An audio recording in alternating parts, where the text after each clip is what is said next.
T minus 30 seconds.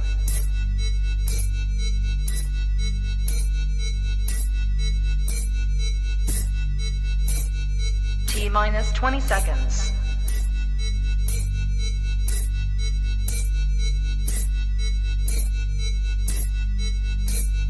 Ten, 9, 8, 7, 6, 5, 4, 3, 2, 1, 0. The following program is rated TVMA for language. We want everyone to be able to enjoy the program, but sometimes things happen, and we may say things that may be offensive to some or non-conducive to others. So in other words, shit happens. Oops. Niggas coming.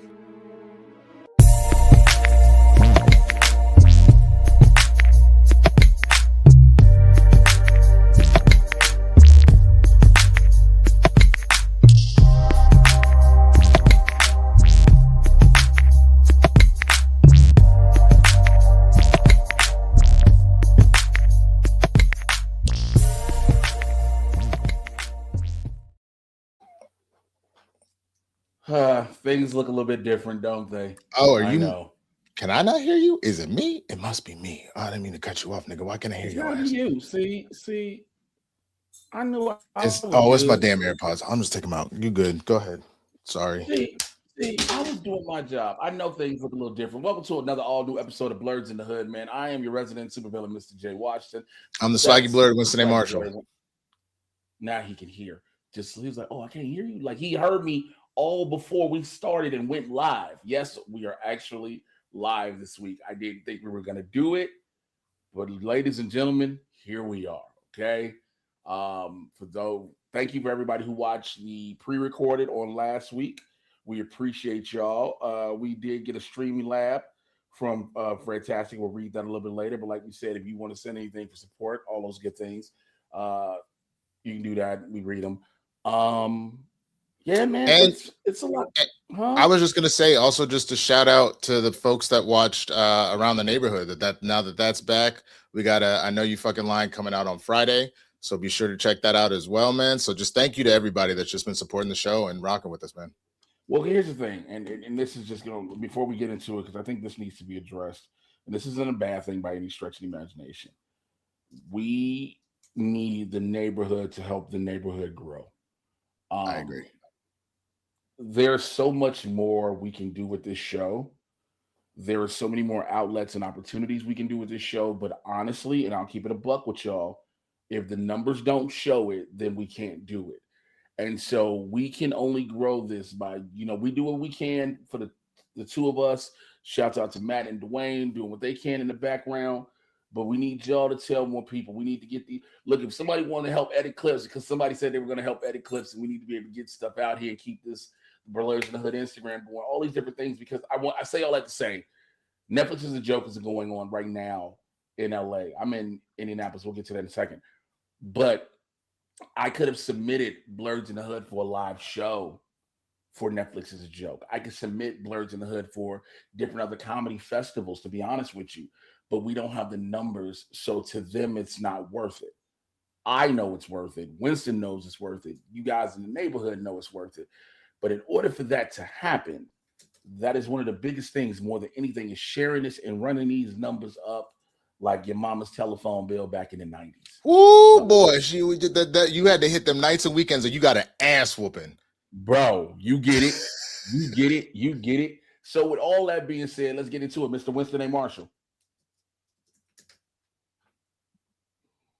Oh, it's okay. He said he couldn't get it to work. I got it. My nigga. A nigga moment. Man. Nigga. My nigga. What you been doing? I've been good, man. I personally am exhausted, just because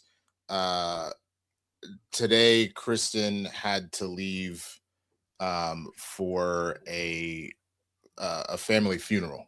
She is back in Portland for a funeral.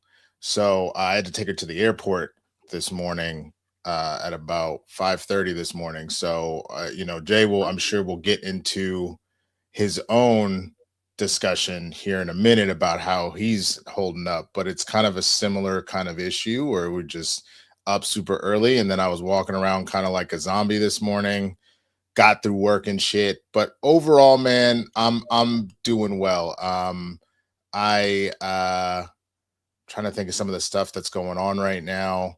I think the major one for sure, y'all. I actually booked another movie on Monday. The paperwork officially came in today. We signed that. So we're set to go for another feature film, man. I am fucking ecstatic about that shit. Now, here's the thing that I think the neighborhood is gonna find fucking hilarious. Y'all are aware of what role it was, because I don't know if you remember a couple weeks ago when I showed you some photos of me looking like a Billy Porter RuPaul CNN correspondent, but those gay ass photos that I put up of myself, I am now a flamboyantly gay political commentator for this film, bro. So I am beside myself at the fact that I got to share that with y'all, man, and that actually came and became a thing. So we out here. Hey, man, we out here, man. Congratulations, nonetheless, man. Look, congratulations. Hey, man, sometimes it's the roles you don't expect. I think, you and I both have had those experiences where you go out for roles and you audition and you're like, yo, I'm going to just do the best I can in this moment. And next thing you know, they're like, so we want you to do the role. You're like, okay, all right. Bro, exactly. Exactly. And I think the only thing that made me laugh even more about this one, man, is then on top of that, when they reached out, they were like, yeah, no, his performance was great, but that outfit though. And I was like, God damn it. But it was funny, man, because it was the agent that I've been working with now for the last year or so, this is the first thing that we've booked together. She went and found the project and then I auditioned for it and did it. I've done other stuff since I've signed with her, but a lot of it was either a homie knew me and wanted me to do something, I got the audition myself, or somebody else got me the audition. So it was cool to have that process with her, and to just kind of get that nailed down. And she's good at contract negotiating. She handled her business. But yeah, it's a cool thing, man. I'm feeling I still have a lot to do this year, and I still have a lot of goals and specific personal aspirations that I want to meet. But it's really cool to feel like this year is moving in a direction where I can look at it and be proud of the shit that I'm doing. That I can feel like life is coming a little bit more into my control, especially in a time and space where the world feels like it's getting more and more out of control, which again, we'll talk about all that shit in a minute. But it does something to your spirit when things are moving in the right direction. You know what I mean? Absolutely, man. Absolutely, bro. Listen, I can be a testament and a testimony to that, because over the past year or so, life was lifing heavily. Things felt like I was spiraling. Not things felt like I was spiraling bad. My energy was chaotic, and it just felt like there was no break coming. And so, when slowly but surely things started happening, you have to take a second and you're like, okay, cool, this thing has happened, that thing has happened, but then you're like, okay, I can potentially breathe a little bit more. I can relax, and things are flowing the way they should be flowing. They aren't perfect by any stretch of the imagination, but they're moving and everything is grooving, and that's what you want, right? So I completely understand that.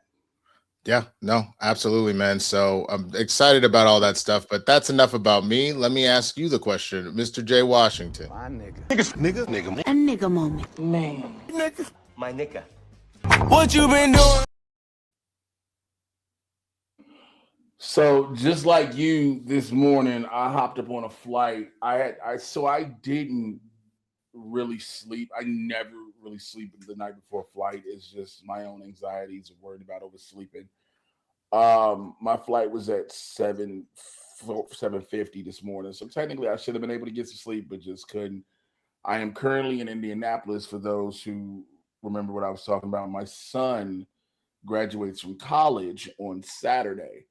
So to try to spend as much of the time with him as I can, and do things and little events and whatnot. So I'm out here.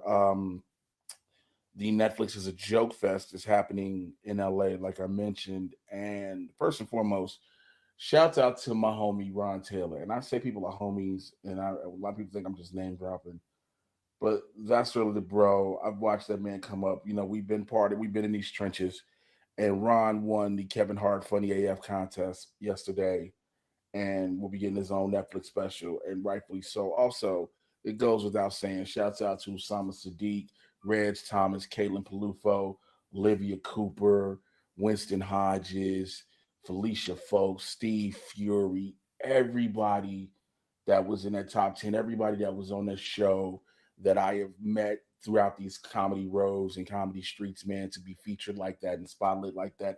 Kalia McNeil, Pap Johnson, Devontae Coleman, just to name a few. I'm so proud of them as my peers and as my homies, and it's so amazing to watch that go. This week is that, I didn't have any shows because, again, being out here, and it's just been a bit of vibe in LA in comedy in general. There always is a vibe. Comics from all over the world. I congregate in LA for a week, and every night everybody's hanging at the store, and there was a part of me that was kind of salty that I had to leave. But again, I had to leave to be dad. So, I take that responsibility. For those who don't know, I have a 22-year-old son and a 12-year-old daughter.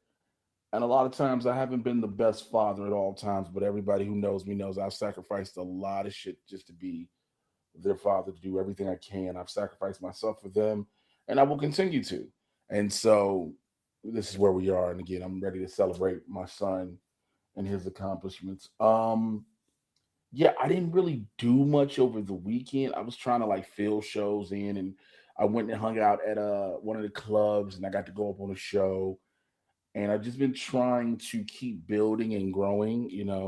I got a chance to finish some writing that I needed to get done. That was great.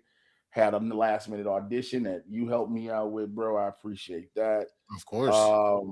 And then I had a VO audition too. Like, man, let me tell you something. I was at the store. Kid, you can come up. You can come back. Yep. I was at the Comedy Store last night, of course. Everybody hanging out after. So first off, I went to the Laugh Factory because they did a Best of Chicago show, when a lot of Chicago comics came in, performed at the Laugh Factory. And shouts out to my homie Curtis Flagg, who is the GM of the Chicago Laugh Factory, one of my good friends. He was like, because he saw me, he was like, "Hey, you've been out here too long." I was like, "Hey, brother, I didn't say nothing about being on the show. I'm just here to support my peoples." And so we were chopping it up, but it was going from there to going to the store.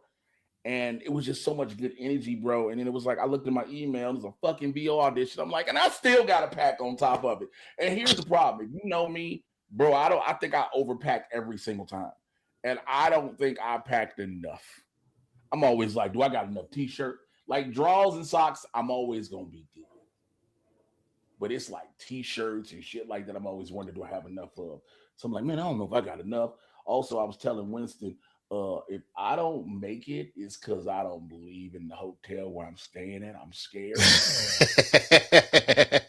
want y'all to know. I got the boat, the dead boat, the extra boat, the lock. I got all this shit on the door. And I'm like, yo, I feel like when I go to sleep, if I look out the window, it's going to be drugs and whores, like lot lizards outside. It's terrifying. I'm so tired right now, man. Like, bro, you ain't trying to make another child to graduate from college in about 20 some years while you out there? First of all, I will what's the words I'm looking for? I will fight the fuck out of you. Wait, why are you trying to fight me, nigga? What the fuck I do? Well, nigga, I already have one that's going to go through that process in about 6-7 years. And I'm gonna 6-7 years, maybe more. I will deal with that. I cannot do another kid. I can't. I am literally, God willing. So y'all know I was in a car accident 2 years ago. It's actually been a year since I had my spinal surgery. I thought about that recently. Holy shit. I forgot that you had fucking back surgery, bro. Yeah, I had spinal surgery, bro. Everybody's like, you had spinal surgery. And God willing, if I can even figure out how to Medicaid do it, I mean, I know they don't want it. I want a vasectomy. And somebody gonna say, yo, what about cheating your future wife? Because I don't have a girlfriend currently, unless somebody in the neighborhood been wanting to slide in the DMs, and I don't have a wife. And everybody's like, what about your future wife? What if she wants children? It's a reversible procedure for men. It's a reversible procedure like 99 to 98% of the time. So that's the first thing. And the second thing is, you just said it. You're not having any more kids. Like, bro, my kids are, I'm done. So that seems like a non-starter. If a woman's like, I'm trying to have kids, then Jay goes, then I guess we're not a good fit because I've had my kids. I don't need any more. Yo, Matt just said the real thing. I'm not trying to be 55 with a 2-year-old nigga. I'm not trying to be Al Pacino out this motherfucker. She had a great ass. That's all they're doing. It's like with my child. Not trying to do all that and shit, man. So that's really just a thing, man. But you know, I'm just happy to be able to celebrate with my son. I'm trying to just call my daughter and see if she wants to actually talk to her father. Because, bro, when I call her now, I be interrupting her life. So I'm like, okay, whatever. Anyway, let's get this show on the road. Listen, streamlabs.com/Blerds in the Hood/tip. Streamlabs.com/Blerds in the Hood/tip. First, we are live. We are live. It is May 6th, 2026. It is 9-something on the East Coast for me. Then come out of retirement for one more. Ain't that much more heist in the world, baby. Let me tell you something. Ain't that much. I don't listen. And I'm a brother that loves to shoot the club up. I'm gonna admit it. There's no greater feeling than shooting the club up. Okay. I mean, like this, yes. Yeah. What? Yes. Yeah, for what? Jay gonna come out of retirement for one more heist? Oh Lord. Nope. Like, look. Listen, there's no. I saw a meme that said, "Yo, we grown." It was a woman. She was like, "We grown, nutting me." I was like, "Oh man, I think I came reading that," and I was like, "I think I came reading that." I was like, that would instantly break my brain. That's like, she like, I'm not trying to keep this dude with you. She either knows, like, she ain't trying to have no more kids. She like, fuck all this. Let me feel that. I'm like, yes, ma'am. I feel like I remember Deion Cole making that joke. He got slammed. He got slammed this year, but the year previous at the NAACP Awards, he had made that joke about, I love getting with older women and whatnot, with seasoned women, because like ain't nothing better than being like, baby, I done gone through menopause. Go ahead and shoot the club up. Oh, let me tell you, oh my God. She's like, you don't have to worry about pulling out. I'm sorry, what, ma'am? Oh my God. Oh, you don't have to worry about pulling. Ladies, I don't think you understand. There's like certain phrases you tell a man his whole life is better in that moment. You don't have to worry about pulling out. I have an IUD. We're not keeping no kids no way. A great statements, brother. Those are great statements. But let's get back to the show, okay? Streamlabs.com/Blerds in the Hood/tip. Streamlabs.com/Blerds in the Hood/tip. If you do not want to do those, as always, we have other options to support the show. Send in your questions, comments, put it through the CashApp and the Venmo. Our respective names are down below. We will read them out. Matter of fact, can we read out? Let me read out this. I got it. The fantastic one. Yes. Fred Tastic said last week, thank you so much for the support, man. He goes, hey, Blerds, loving your recorded show and the topics you covered, especially the nepotism discussion. Naming O'Shea Jr. was a good choice because not only was he good in the Den of Thieves movies, but also in Cocaine Bear. Hope to catch y'all live soon. I genuinely think that O'Shea Jackson Jr., man, that he is a good actor. I've been very impressed. You a lie. You a lie. I rebuke that spirit. I rebuke that demon. I rebuke that demon. I rebuke it. No. Jay, I if that happens, I hope you also have Nick Cannon money when that happens. You know what? You know what? I would never put that on. Nigga, no. I would never put that on current Jay. That's fucked up. But like, if you out here talking about Jay, past Jay, future Jay, different dimension Jay, don't put that on any version. Bro, if this Jay has $1 billion, do something else. Do something else. That's it. That's all we want. Do something else. Okay, all right. Fine. You got the stories, brother, because I haven't had a chance to look at a run sheet. You good. Well, I have to talk about the story that I was absolutely obsessed with the entirety of the weekend. Yep, that's it. If y'all didn't see this, man, there was a lawsuit that was filed by an anonymous Indian man against a JP Morgan exec, claiming that his one of his former supervisors had turned him into a sex slave, and was actually forcing him to have sex with her at all different points during work and afterwards, including hiring him as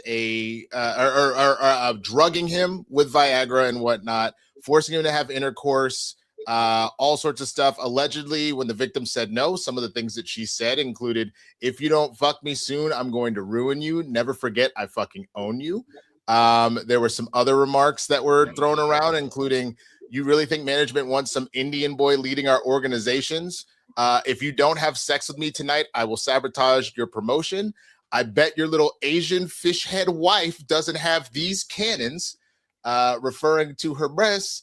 And at one point, even saying to him when she went down on him and he couldn't get hard, saying, "At least your genitals don't taste like curry." Those are the numbers of things that were said, and all sorts of like different memes popped up, like this right here. Someone turned the Pokemon at this woman. Hey, yo, hold on for a second. Can Oh. Did you? That's what was on the thumbnail, was this meme in particular. So you didn't understand. You didn't get it at the time. Hey, producer, but producer, please, producer, can I get? Producer, can I? You want a solo? Here you go. Nigga, if a motherfucker sucking my dick, you were sucking my dick and going, "Well, at least it don't taste like curry." I don't know what to do with that, bro. I think the thing that gets me is the idea of it. There were specific racisms that, I'm gonna be honest with you, unless you were of that race, there's no way you thought of that. There's no way you thought of some of the shit that your Asian fish head wife, and also what woman has ever referred to her titties as cannons? That is all dude shit. So all that being said, the reason why this became such a big deal so quickly, I know a bunch of women that have referred to their titties as cannons. I've never heard of a woman refer to her titties as cannons before. That is only dudes that I've ever heard say that shit. I just had to turn my eyes up. Okay. Nah, bro, I've heard of it before. But all that being said, so as this has continued to come out, it was originally put out by the Daily Mail doing that. Well, it was ultimately rebuked, and it was brought up that this was actually a complete fabrication. And as you saw, Indian Bert here. Wait. Well, shit. He made up the story so he could go out and do this lawsuit. So a lot of the prevailing theories that have been going around were at first that like this nigga just got caught cheating or got fired, and then it was like trying to like cover himself with his wife. But then Dwayne actually gave us an update that apparently this man has claimed that his father died, and that's why a lot of this happened, and he kind of had to spiral out because of that. Only to find out that apparently this man's father has been doing press, nigga. This nigga's dad is still alive. So like it has been a whole thing. And what's interesting is I'm reading a lot of stuff right now where apparently JP Morgan tried, when they were even talking about this lawsuit happening, they tried to settle for $1 million without having any sort of discovery or shit going down, and they turned it down and came back and demanded 11.75 million, I believe is what it said. Is what they wanted in compensation. Hence, why all this shit went forward. But the amount of job applications, I saw that. Yeah, the job applications skyrocketed apparently with JP Morgan after the story came out that people thought, oh, your boss just out here just making sex slaves and shit. Like some of the memes, I'm gonna see if I can pull some of them, man, because they were absolutely destroying me all fucking weekend. There's this one where people said that they already have cast the biopic of this with Sydney Sweeney and fucking Aziz Ansari. Let's see what else, man. You also had this where someone made a fake JP Morgan commercial. So I'm gonna cut the music out so we don't do it, but someone took the AI and like made a whole thing with her just kind of like dancing to get people to come. Here's my question though. Here's my biggest question. The man, we're finding out now the man made this story up, right? Do you understand how bad it is that he called his wife an Asian fish head? I mean, yes, because then there was other memes where they like took a random Asian girl. And they're like, "But husband, why did you call me a fish head?" It's like, and I was like, "Hey, yo!" But this is the other stuff that's come out. Apparently, is allegedly weeks before this all happened, he was talking to a legal chat bot. I'm sorry, months before this all happened, he was talking to a legal chat bot and was trying to figure out how best to get this through. And he even changed the name of the place to Morgan Stanley and stuff. And again, this is all alleged. I don't know, because a lot of stuff has come and gone as far as it's gone. But that he ran through all this stuff beforehand, allegedly, to like figure out how he was going to make this lawsuit go and shit, bro. Like this is bad. Hey, to the idiots out there, and I'm not saying any particular type of person, to the imbeciles, when you start Googling and typing in and doing internet searches on certain things like that, don't y'all realize there's a history of the shit you've researched? Like, we're just talking about him researching how to sue, right? But that's just as similar as you hear these serial killers, how to dissolve of a body. You know, all this shit, they found out all this shit they researched beforehand. I just don't understand it. Like, people are really dumb. If that's legit, if you're gonna do that shit, why aren't you going to the library and using the public computers that like thousands of people a day or like a week use? So nobody's gonna like. So to Kazra, the fat Persian who commented said incognito mode. It has been recently discovered, even in a lawsuit. There is a class action lawsuit against Google because incognito mode was said to not be as incognito as everybody thought it was. So in other words, if you like me and was looking up a bunch of freaky shit, you like, hey, they'll never know it. Now you like, oh, these niggas gonna know I'm a freak. No, they're gonna be like, oh, Jay like looking at turtle nipples. They can be like, this nigga is wild. But yeah, man, no, it's I don't understand it. I was like, if that's the case, if you're gonna do some dirt, man, then like go find your greatest enemy and borrow their computer for like a couple days or some shit. I don't know what the fuck to tell you. Like, go to the library. Like, literally, don't if you're gonna do something illegal, do not put that shit on any of your IPs, devices, nothing. You are really dumb for doing that shit, bro. Hey, man, I just don't look. Everybody wants a come up, a quick way to come up in this day and age. Everyone wants primarily a quick payday because life is so difficult. And don't get me wrong, since the damn near the beginning of the time when money became a thing, everybody was looking for the quickest way to find out how to make some money. But in situations like this, where you've made up this story, and I think I saw a post, and maybe I'm wrong because maybe one of you guys saw it, where somebody was talking about the obvious. What if the situations were reversed? How would we be handling it? How would we be addressing it if this was a female employee saying she was held to as a sex slave by her boss? And then my only thought was, well, that's what these AI fruit videos have been through my Instagram algorithm. That's where you went with that, nigga. Jesus Christ, bro, have you not seen like? No, yes, you've sent too many to the group chat, and I wish you would stop. Nigga, Strawberry be going through it, bro. Her and little Mango, they be out here just trying to provide, and then they bosses Pineapple and Eggplant and Banana be like, you want to make extra money working late? And then, Polo Strawberry, she be like, I don't want to do this, but then and then next thing you know, she be pregnant with a half strawberry, half eggplant baby, and her husband is like, why are we doing this? Why are we talking about this? You always go back to the fruit porn. I agree. Why does this always go back to the fruit porn? For the love of God, stop. Now, I want to address what Zeno Hour said, because this is where I was when I first heard about this. So I didn't find the memes funny because if it was true, then it's rape. But since it turned out to be a hoax, she's now a victim of sexual harassment on social media. So I do agree with the fact that like when I first heard about it, I was just like, nah, bro, that's fucked. Like I saw people making jokes, but I was like, that's fucked. The minute it turned out that this was all a fabricated lie, that this dude made this shit up and everything else like that, I started laughing at them, but then I also understand, unfortunately, she has been getting harassed like crazy. People found her social media. She had like no more than like 400 followers on Instagram and shit like that. She was not trying to be a public figure in any way, shape, or form. And she has been getting harassment out the ass. So what I genuinely hope happens, I hope that she sues this motherfucker to the ends of the earth.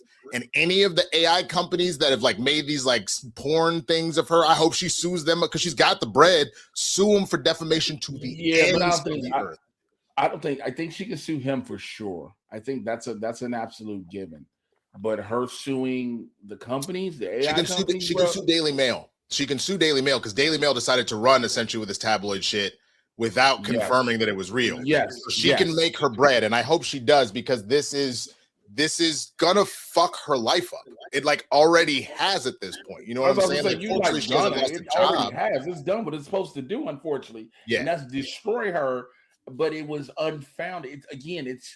We're in this unfortunate day and age where the court of public opinion comes into play way too fast before the court of law or even the court of facts come into play. And I say that because, again, this is just one scenario out of hundreds of thousands where the moment the story comes out, everybody's automatically picking sides, right? And we find out, oh, it's not real. Well, the damage is already done. The damage is done. And that's the part that fucking sucks is like things are genuinely just like kind of fucked for her, man, as far as that goes. So real quick, I wanted to just touch on a couple other stories before we move on to our next kind of segments, man. We got to talk about the fact that, well, Spirit Airlines has turned into Spirit Halloween. They are officially dead and gone, man. They were hoping for some sort of bailout, and unfortunately, it did not come. And so, as of what was it? It was on Sunday that they went out. Officially Sunday, yeah. Sunday at midnight, they officially went out of business, and so they put a statement out, essentially telling people, "Look, if you had flights booked with us, we're sorry that every single one of them is canceled.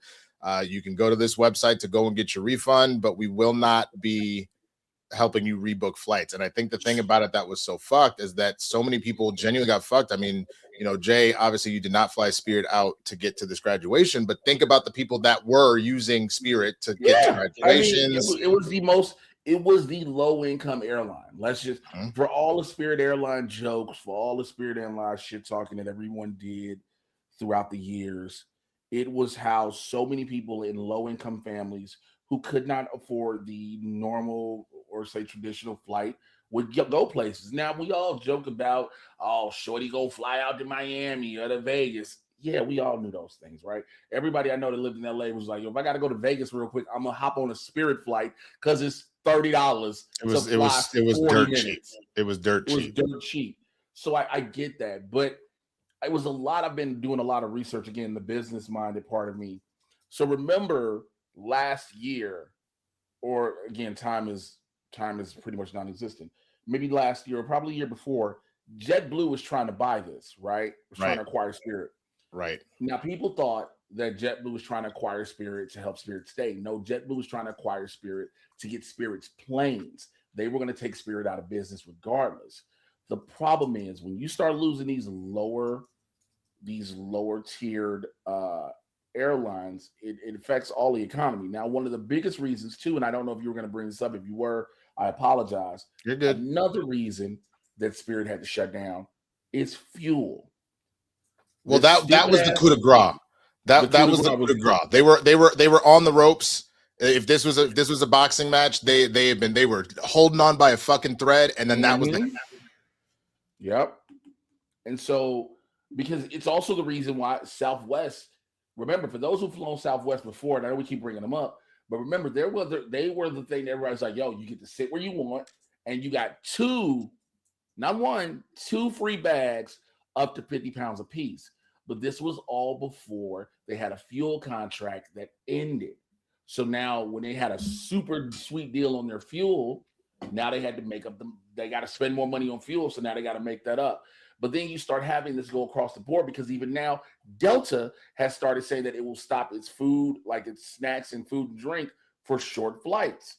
So all of these things are literally, it's not good. But I want to ask you your thoughts on this because I read this. You know, there are a lot of people who get into the conspiracy theories and the weird rationales, if you will. And there's been some people that have gone, this ties into everything else that's going on because gas is too expensive for most people to drive anywhere now, right? It's almost too expensive for the average person to fly. It's to keep you where you are in case shit goes down so you cannot leave. Thoughts on that?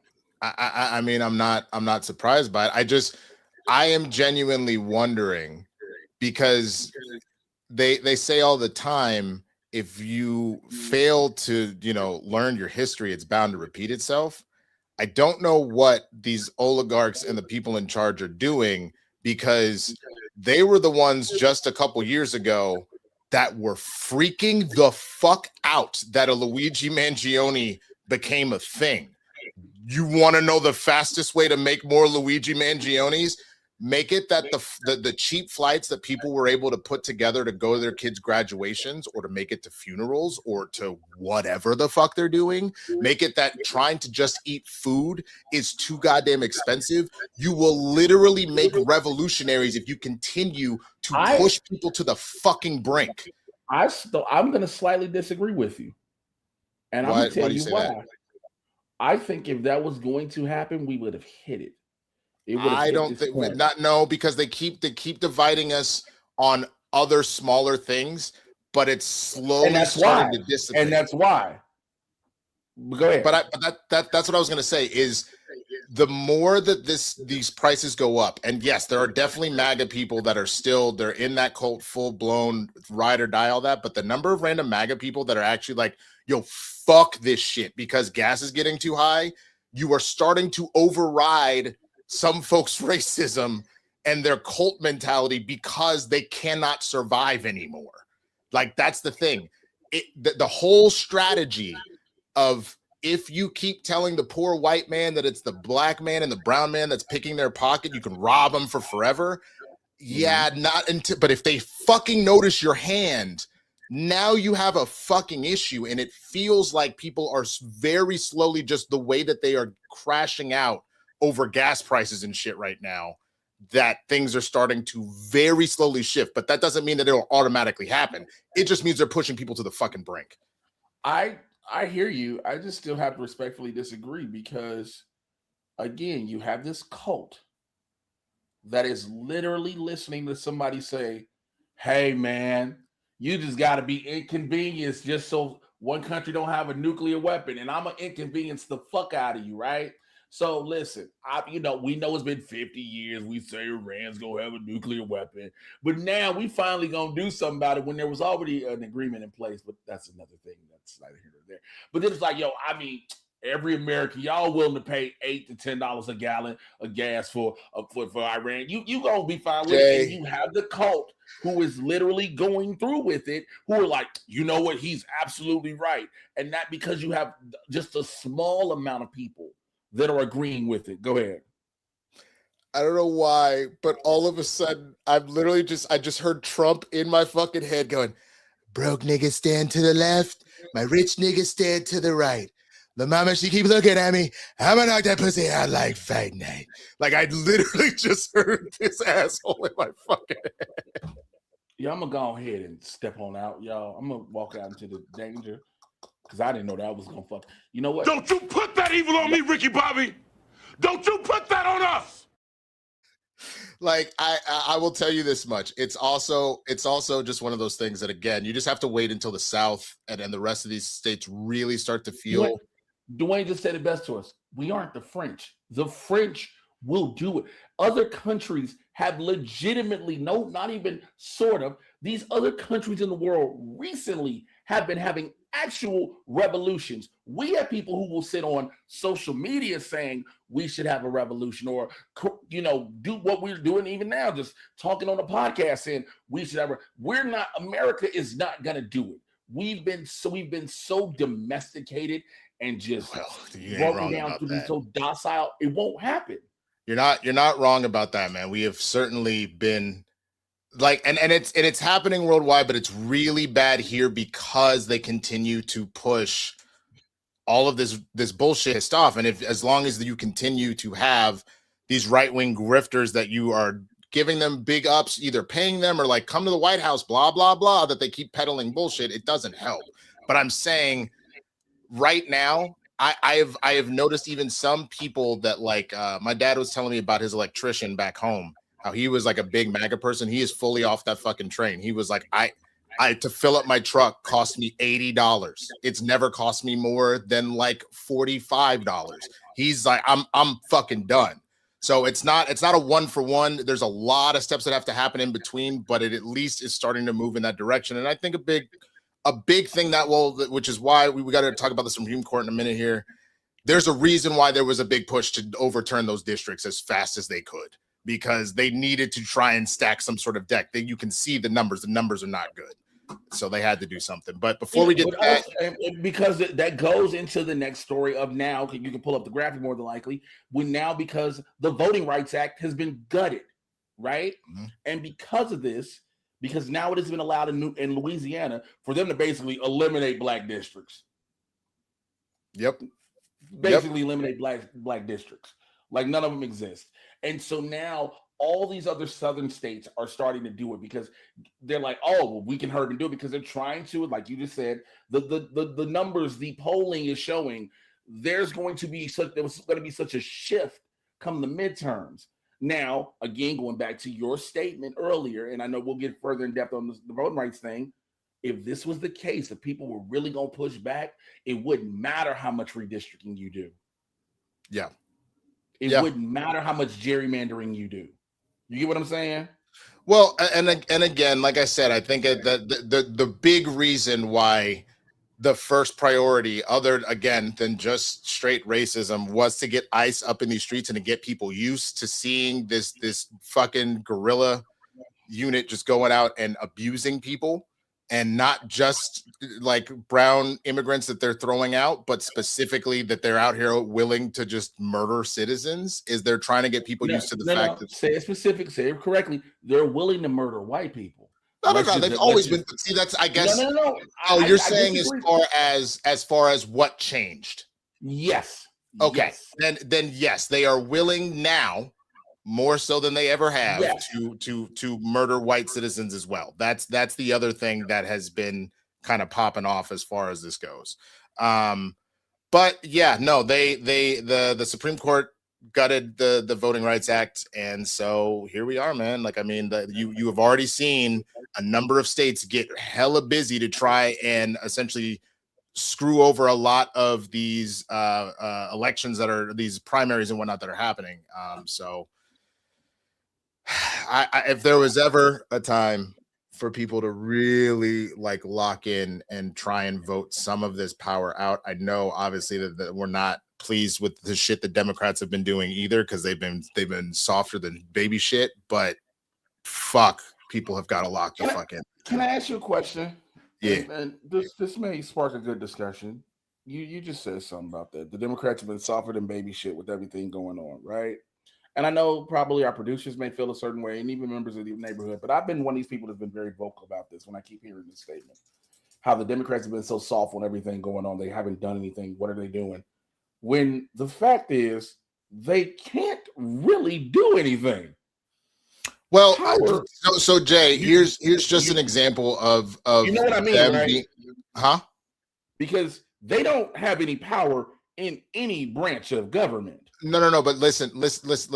So one of the things that kind of got swept very quickly under the rug and people weren't paying attention to is the fact that the DHS ended up getting their funding. And specifically with how that was played out, the Democrats caved again, and by doing that, you ended up they put a clause in there specifically with what they voted on, the Republicans did, that they will not need the Democrats' vote to get shit through in the future. They will be able to put whatever, and they did not put any of the changes. You remember the Democrat rallying call is, mask off, body cameras on, mask off, body. They got none of that. They got none of that after putting us through another government shutdown.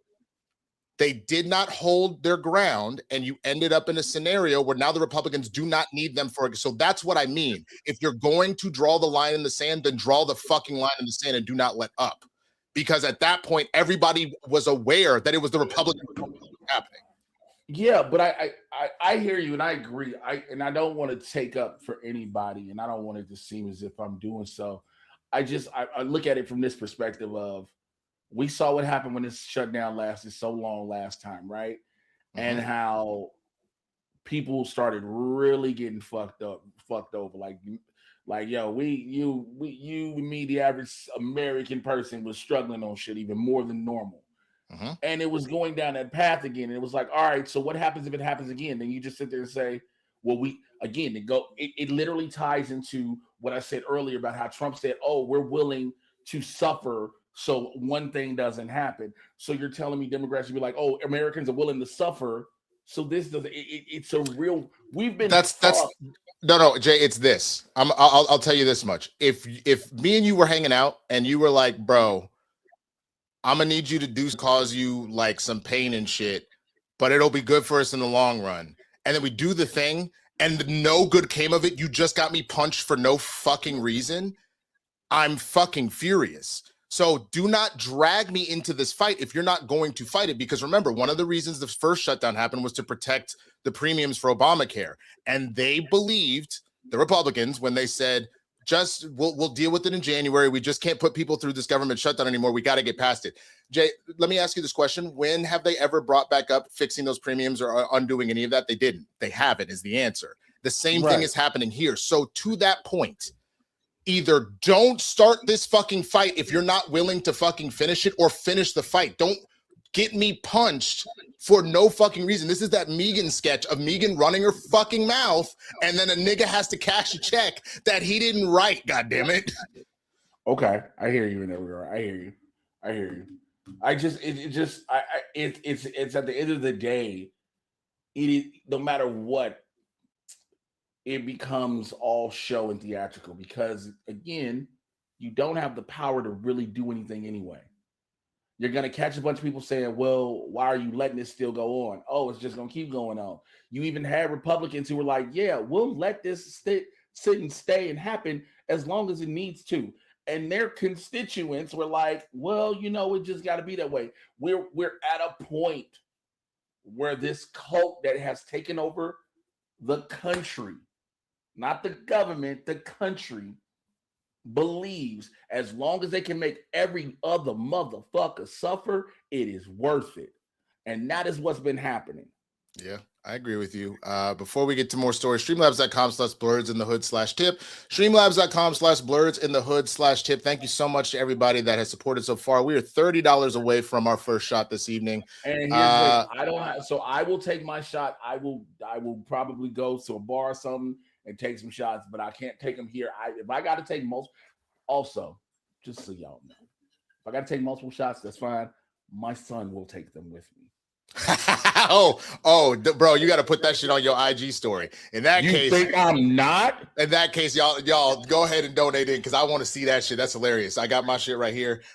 Fred Tastic comes back in. He says, "Hey, Blerds, congrats to Jay and his son, and to Winston and his booking. That first story about the sex slaves and lawsuits sounded completely like an incel fantasy. I think that's probably why old boy went for it, bro, is because it really did sound like some wild shit. And he thought, oh, people will believe this. It doesn't make a lot of sense." Mile Made a Comic Nerd comes in. Thank you so much for the support. He says, "Hey guys, you guys and Roker are the only ones who talk about The Pit on HBO. Just wanted to know your thoughts on this season. Also, last week's episode of The Boys was my all-time favorite of the series. I laughed so hard I was crying. Thanks, guys." Which one was last week's? That was the one where they brought in Rogan, Kumail, Will Forte. Yeah. They brought bro, that same night, So I go to the Improv and I see Craig and I said, nigga. He was like, what? I was like, he's like, the boys. He was like, oh man, I filmed that. He said the way he filmed his shit was so quick, like he was in and out. Yeah, no, dude, that's amazing. That I really enjoyed that episode, man. And we'll talk about Daredevil and the Blerds and the boys a little bit later in the show, because obviously those have been going on. But as far as the pit, man, what were your thoughts on this season? Did you enjoy it? Yes, and I hate people who kept trying to say, look, that Robbie was doing too much. Okay, I agree, Robbie needs to address his own trauma. Like, bro need a therapist. Legit. We know this. He never got over COVID and all those things. But people were like, oh, he was bogus for snapping on Alashimi when he found out her condition. He was kind of bogus for snapping on Mohan. And I was like, I kind of get it with snapping on Mohan. Like, hey, get your shit together. It's the 4th of July. We busy. Like, I get that. Him snapping on Alashimi, though, was needed too, because you're supposed to be the person that's going to take over for me. Yeah. And I saw you twice in one shift blank the fuck out. Yeah. Yeah. I think the thing for me that I enjoyed about it is it really actually addressed, like, a lot of people are like, oh man, he's got this like kind of white savior fantasy and like, oh, now he's being abusive. And I think, to me, the lesson that I took away from that was the idea of that whole adage of your trauma is not your fault, but your healing is your responsibility. And how when people are not properly healed, they do fuck shit that fucks with everybody. Mm-hmm. Robbie would not be acting like that if he had been getting the proper like mental health that like care that he needed and whatnot. So I thought it was actually a good example of what happens when you don't take care of your mentals. But also it was even addressed. He was like, yo, because he's gonna live alone. He's alone, right? So to him, everything is just the job. Right. Robbie don't have no family. He ain't got no kids. He ain't got no wife. It's just him. So it's all about the job. Right. So I'm grateful for. I think the show's amazing. It will be coming back for a 3rd season. Of course, I think the show is set to go the way it's been right now. This show might go 6, 7. You think it might go 6 or 7 seasons? Probably. I think so. I think it has the power to go the distance. Real quick, Jay, I just wanted to say. Everybody! So I'm sure those who've watched the show plenty know that is normally much longer. We realized it was causing a lot of copyright issues for us, so we did a short 3-second version of it. But shout out to Casra, who just sent one in. We're going to finish reading these Streamlabs in a second, but he gave us that $30 to get us to our first shot. So Jay will be taking a shot with his son. Every shot I take, I'm taking one with my son. So, because I'll see. Matter of fact, he comes up. So he's still in school. He's still at school. He comes back tomorrow. Okay. So. Okay. Well, cheers to you and your son, man. On that. Oh, fuck. Fredtastic says, ugh. And about this rise up, bubbling up in this country, it blows my mind how some evangelicals let me read it. You're struggling. And about this rise up bubbling in this country, it blows my mind how some quote unquote evangelicals want the rapture to happen because it will bring back the Christ Almighty. I laugh because he's not coming back for them and they don't realize it. We have used this country has begun to use religion. It has officially found a way to use religion to justify all this bullshit. That's the best way to say it. It is now, like, for me, I don't know about you, and I know you don't have so much of a religious point of view, but I mean, sort of. Like I was raised Christian, and I've said this before. I'm not really atheist. I'm more agnostic. Like I still have a personal relationship with God, but I don't subscribe to any particular religion. I think that there's still plenty of like teachings I got from Christianity growing up, but like there's a lot of stuff from Buddhism. There's a lot of stuff from Islam. There's a lot of stuff that I've just kind of taken in that I think speaks better to how I see the universe and whatnot. But that makes sense. As you were. But yeah,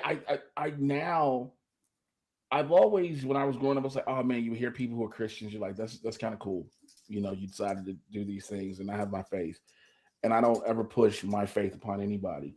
But now when I see somebody that says they're a brand new Christian, I literally have to look at them with a level of concern and caution, because it's so messed up that I have to be like, are you a Christian because of your faith and you believe that your soul lies? Or are you a Christian because you're really a fucking bigot? Yeah. And that's the thing that sucks, is there's a lot of people use that to lead into bigotry. And it's funny, I did a rewatch of True Blood this year, and I forgot in that set at the end of the first season to the second season, Jason Stackhouse ends up joining the Church of the Sun, and he essentially goes from like feeling some type of way about vampires to then once he joins this church, he instantly becomes, F all fangers and all this kind of stuff, and literally becomes a bigot while joining the church, which he had not been a part of earlier. So it's not a one-to-one that every single person that joins religion goes that route, but there are certainly people that make converts out of people off of some bullshit. Let's keep it a buck. So of course, absolutely. Then, I mean, they definitely do those things. Yeah, I was just gonna say Cassara's Streamlab read #barfight. So there's that. And then shout out to we got 3 new subscribers. Kirion Miller, /medium cool is the name. Marvin L. Smith Jr. and Zaba Jewel. Thank you so much for subscribing to the channel. We appreciate y'all, man. Appreciate you. Don't want, hey bro, all these stories are on you today, my friend. Yep, no worries. So we're gonna keep it pushing on to the next one, man. Obviously, we got to talk about the fact that the Daily Wire fired over half their staff. They just gutted everybody, bro. They out that hoe. I don't think there's much to say other than that. They just fired half of their staff. Oh, did you hear? Did you hear what some of the staff said? There needs to be better. There needs to be better protection for workers. Oh, that's what they care about now? Yeah. Again, you don't care about shit until it affects you. That's always how it is, man. Like instead of, the funny thing is just seeing how black people are treated in this country. Unfortunately, we have been the canary in the coal mine for fucking ever. I wish people would just fucking listen to us, because we're not just out here saying it to be victim. Like literally, nigga, all this shit happens to us. Why don't you pay the fuck attention? Hey, go back to what you said. It goes back to what you said earlier. How these people were told that their lives are terrible because black people are trying to advance. These people's lives are terrible because black and brown people exist, right? And because of that, they think we're just talking bullshit. Oh, remember, the country elected a black president. It can't be racist at all. The country has black people in Congress. It can't be racist. That's not true. Clarence Thomas is on the Supreme Court. The country can't be racist. And it's more prevalent, it's more obviously racist today than it has been in over 30, 40 years. Yeah. No, I agree with that, man. So yeah, I mean, that's pretty much it. It was that over half of the Nashville headquarters office had dealt with layoffs. The right-wing media company divulged the news in an official statement shared on May 1st, citing new investments in formats, location, and production models as for the reason for its evolved status in Nashville. They made the difficult decision to restructure the organization, which included layoffs to a number of teams. I mean, essentially a bunch of people, especially Candace Owens, had criticized the company in the response to the recent layoffs. It's unclear how many employees were let go from the company, but the official statement is suggesting a production exodus from the city that welcomed it from California in 2020. So there's that. As far as some of the other stuff that was popping off, the Daily Wire is officially I'm sorry, not the Daily Wire. The InfoWars is officially InfoWars is officially owned by The Onion, and check out the new show, y'all. But I'm going to sip from the blood of the Forsaken. This is real human blood. You can find this at the InfoWars store. This is human blood curated from the Forsaken and the sinners. All right, this is pure premium blood, tested, FDA unapproved. And this is just human blood. As part of my satanic ritual, I am a servant to Satan, and thank God I was able to get him and the Lord to sit down and come to their senses and get things back to before Satan was cast into hell. So I'm part of that. I'm part of the peace movement. Bro, his vocal fry was perfect. That was the perfect Alex Jones impression. That's the perfect. Oh, I know that motherfucker is seething. He's fuming, but yo, play stupid games, win stupid prizes, bro. Like, bye. See, the fact that the InfoWars logo is in the rainbow first and foremost. That's the best part. They're turning the frogs gay. So the Onion. So for those who don't know, the Onion bought InfoWars, the satirical website, the Onion, which has always been humorous within itself. It bought InfoWars, and that to use to make it a rainbow first and foremost is like chef's kiss. And to keep the format similar, but just to mock him, because they don't care. For anybody who's wondering, they don't care if people just start really like, oh, I want to watch InfoWars. They know what they're doing. They know what they're doing, but it's so beautiful. So we got that, and then now this. Are you aware of what happened with Adam Mockler and Scott Jennings on CNN? So. Because I have the video. I just wanted to see if you yes, I am. Okay, let's play it for y'all that aren't aware. A few years old while you were in the administration defending prior endless wars. Now this war is failing. 8 weeks is endless to you? Okay, you said it was going to be 4 to 6 weeks. You have the attention span of a gnat? Homie, I debated you on TV 4 to 6 weeks ago, and you said we were weeks away from it. Now you're making condescending remarks because you can't defend the fact that this war is not going your way. Wait, one more time. Not going your way. Name one political concession. Name one political concession. Honestly, I'm not going to have this guy's in my face. Everybody, hang tight. Honestly. Okay. No, everybody, calm down. I have never seen a more bitch-made white dude as a political commentator. Maybe, bro, his fingers weren't even remotely close to your face. He was literally just remotely close. So he was Scott gesticulating. Jennings, for those who don't know, Scott Jennings is a on-camera Trump grifter. Keywords on camera because it works for him. It keeps him paid. Now he finally ran up against somebody. There's a younger generation of, look, I hate this whole debate me bro culture now. I cannot stand it for the life of me because there are people like, well, why don't you just have a debate with me? I don't want to talk to you. Go talk to your motherfucking shadow. But people like Adam, Dean Winters, the black dude Isaiah Martin, I believe his name is Isaiah Martin, because Isaiah Martin actually held office for a bit, and now he's kind of gone the same route as the others. Javon Bradley and a few others. They've actually been able to have these discussions. They've been willing to do it, and God bless them for doing it, to have these discussions. But they've been able to bring up the facts and shut people down on their bullshit. And Scott Jennings all of them hate when facts come to the forefront.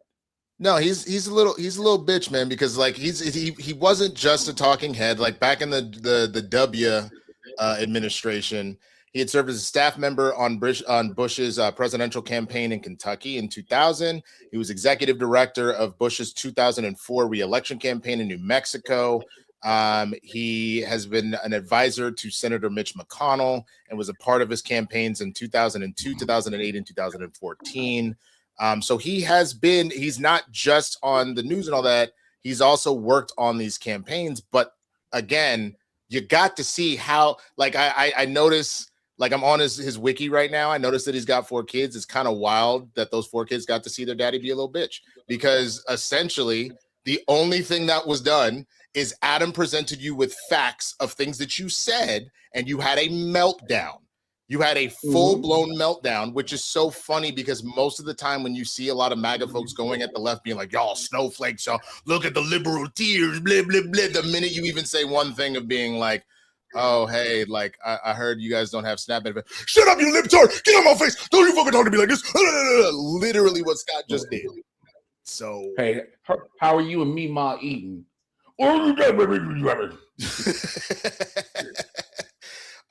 So yeah, man, I will say, watching, like, I like Dean Winters a little bit better. Watching Adam Mockler at times, he can be a little annoying, but I'm not gonna jump into wanting to fight this child for literally bringing up receipts, bro. Like, be the adult in the room. What the fuck is wrong with you?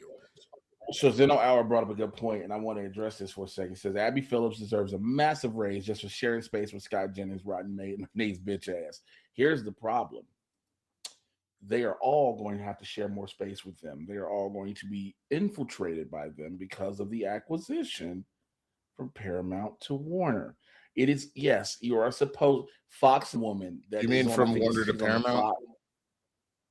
You know what I mean. Yeah, I just was for a second. I was like, I took the shot. So for a second, I was like, wait, what did he say? Like, yeah, what did he say? What did he say? It's similar to how on Fox there's a woman who's a progressive, liberal, whatever you want to call it, classifier. She's not a conservative, but she's on the 5, and she's always reading Jesse Walters, the riot act. Like, yo, Trump's some bullshit. Like, she calls it out religiously. And they always try to spit, oh, well, here you go again. Like, no. And the best part is they do it. They're always so calm. So you know how they like, no, this is actually what was said. And this is actually what's going on. You can try to flip it as much as you want for your viewers, but the facts remain. Jessica, that's her name. Jessica Tarloff. Oh, okay. Jessica Tarloff. She's on the 5 on Fox.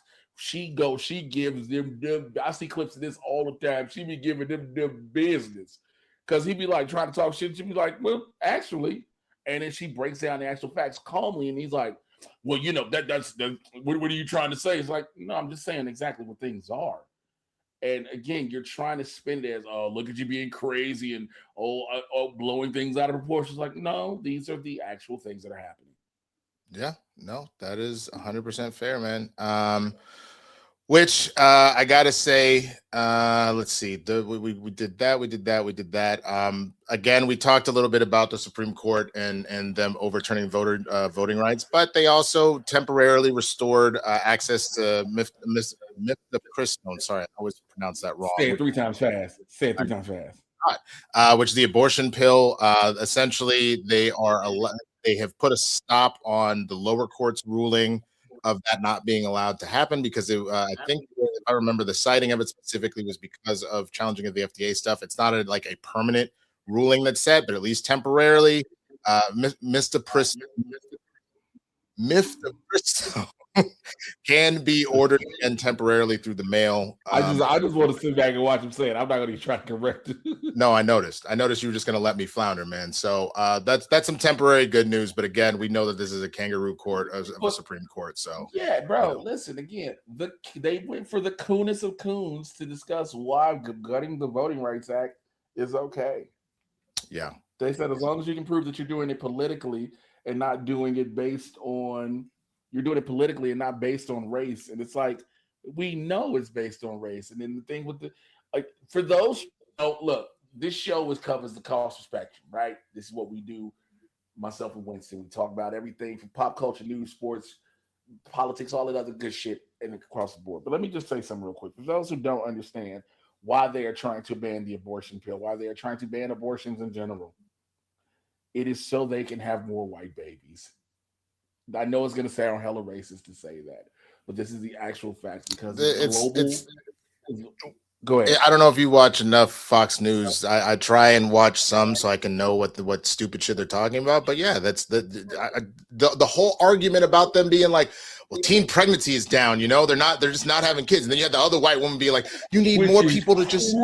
It's a crazy statement. Which is crazy. 15 and 19-year-olds aren't having kids. Like, what is this saying about us? And then you had that one white lady at I don't know if it was a Turning Point thing or what she was at. Maybe it was a CPAC. She was talking about. No, it's CPAC. I think it was CPAC. It was CPAC, and she was like, you know, more women need to be just willing to just have kids when you're not financially ready and just just let it happen and shit. And it's like, what the fuck are you talking about, motherfucker? What the fuck are y'all talking? Because again, the white race in America, they still maybe the majority as of now. And I think it's like within another 4 or 5 years. Globally, as of this moment, they are actually not the majority. So this fear, hey, you ever wonder they have this fear of becoming the minority. Now, maybe this is crazy, guys. I might be off base here. But why would you be afraid of becoming a minority?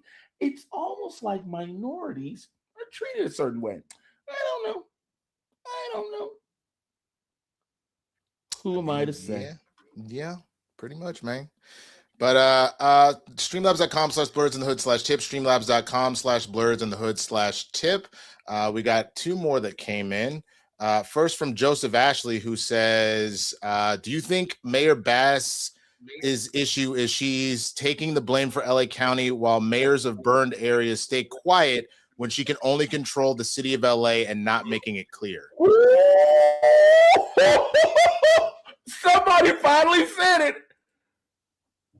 So for those who aren't in LA, remember we had the LA wildfires last year, and everybody was like, "Man, LA burning down," and everybody was like, "LA is not burning down. There are various massive fires in different points, and LA has Southern California has a massive fire season, et cetera, et cetera." But Joe Sebastian just brought up the greatest point. Karen Bass is the mayor of LA, right? The Palisades, which dumbass Spencer Pratt is like, "Yo, the Palisades burned down and Karen Bass didn't do anything." Hey, nigga, the Palisades have their own mayor. Altadena and Pasadena have their own mayor. They do. All they do. Places. Now, I don't, is that part of it? Sure. But I'm not going to give her that kind of pass because I've been following enough of her administration. There's plenty of things that she has done that I was like, bro, you're better than Caruso, but you fucking suck. So like there was actually something on the docket to specifically allow for affordable homes and like apartments and stuff like that to be built near all of these new metro stops. And she actively vetoed a bill to be able to do that. So what is the point of putting all this public transportation in, but you're not putting in then home? And I'm not even talking about Section 8 stuff. So people that want to go NIMBY and all that other shit. Yeah. I mean, just legitimately affordable homes, like affordable, like places to live. You do know, but you and I both know why the public transportation is being done. Yeah, it's for I understand it's for the Olympics and everything else, but that's not, it doesn't matter. She came in specifically as part of her campaign promises, both A, to help with the housing situation, and B, to help with the homeless situation. She has done neither.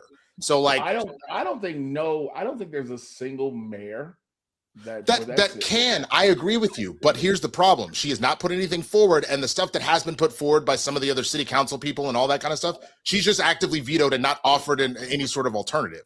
So like where my issue is, you ran on a platform of these are the things I'm going to try and fix. You haven't done anything to actually do that.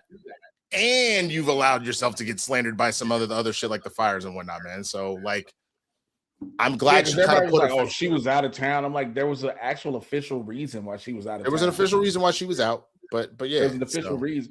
Like, again, I think when it comes to LA, for people who don't understand inside Los Angeles with like the housing shit we deal with, like, yeah, LA's housing is ridiculous. And every mayoral candidate is like, I'm going to fix housing. And here's the problem. You're not going to fix housing because the majority of housing is owned by corporations. And so because of that, you have no say so. And you haven't made a national rent control, a local, a statewide rent control thing. So it's not going to happen. That's a dream that every single politician will sell people on. But what's so funny is that like in the debate yesterday, it was brought up. One of the questions is how do you tackle unaffordability? And her main thing was like, well, we need more affordable housing. Again, you've been mayor, my nigga, and you have not presented things to actually. Well, because LA but also here's the problem with that statement. I think it goes deeper, and I'm listening to you because I follow on too. LA's budget. LA has no money. I don't disagree with you, but again, if the point at the bare minimum is optics, you need to at least look like you were trying to solve the problem. See, but that's the problem when you go like that. Okay, fine, not the optics. So then, what has she done? You have still had it's been 3 years, 2 years? I don't know how long terms are for the LA mayor. I don't remember when. Couple years. Karen Bass get elected. Time is just kind of pushing together. She was sworn in at the end of 2022. So you've been in now for 4 years, and there is nothing comprehensive on the books that you have pushed to try and do. Even if it failed, there has only been signs of you vetoing shit, but not putting shit forward or helping raise something up. So that's the problem. What have you been doing then? Well, again, I think and I'm not a Karen Bass supporter. From what I've heard, the biggest thing has been the firefighters and police officers. That was the biggest thing she's done, because that was one of the major things that they were running. Again, it's some LA politics shit. We ain't got to get into all that. What was the other Streamlabs? And then the other Streamlab reads from Fred Tastic, who comes back in and says, "Hey, Blerds, I'm happy with today's youth going face to face with the white old men about topics that are important to them. It's too bad this young uprising had to evolve from all those school shootings that happened when they were children. God damn. Fredtastic was coming in with these fucking just bars today. God damn, sir. Not wrong. You are not wrong, man. I mean, think about it. We also have, between the school shootings and they are the opposite, the juxtaposition of all the podcast bros. Yeah, nope, you're right. All right, this next story, man, was specifically on the Joe Budden podcast.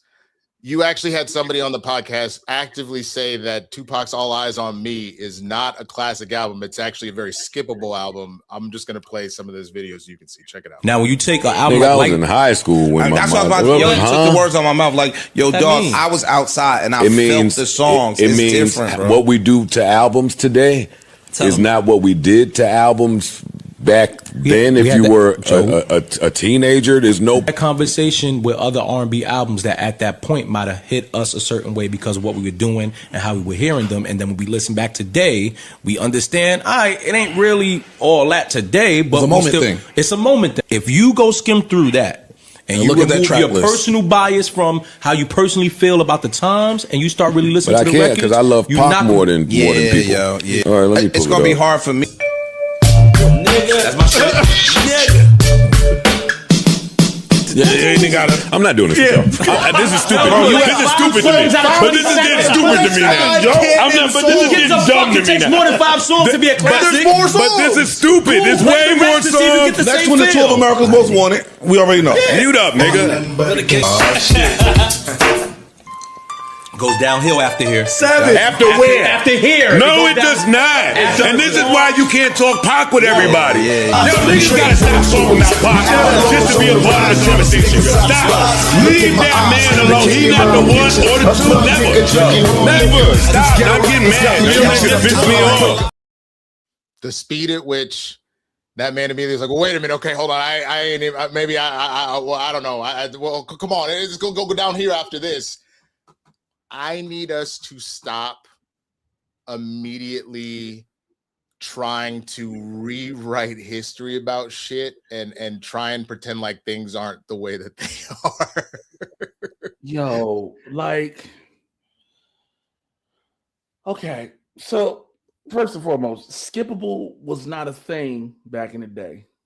Well, because you didn't have no streaming, you pretty much. I mean, it was. There was always like one song you were like, on this album I don't fuck with. Like there's not that one, not All Eyes on Me, but you didn't do it initially. You literally when you first bought a CD or a tape, you listened to the whole thing. You listened all the way through. You didn't get to a song and just be like, nah, I don't like this next. You ain't even do that. So for people to be like, it's you listen to it. You absorbed what you heard, you felt the music one way or another, and then you went and it was like, all right, well, these are my favorites that I will listen to and repeat. Now, niggas be like, you hear like the intro to some shit, you like, nope.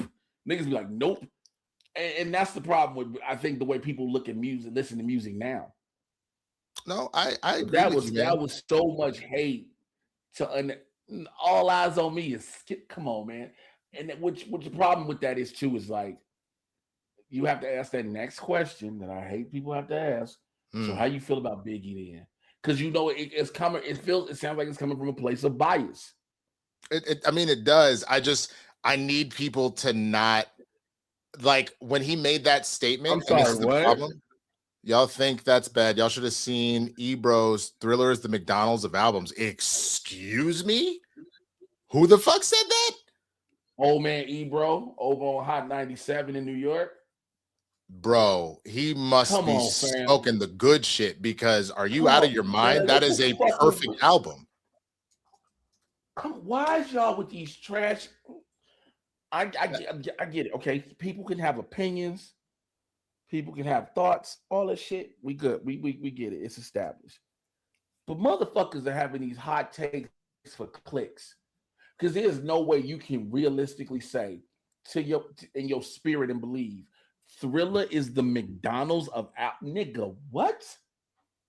Bro, So just pulling up the wiki super fast on this. Thriller was Jackson's first #1 album on the Billboard's top LP and tape chart and stood atop for a record 37 non-consecutive weeks.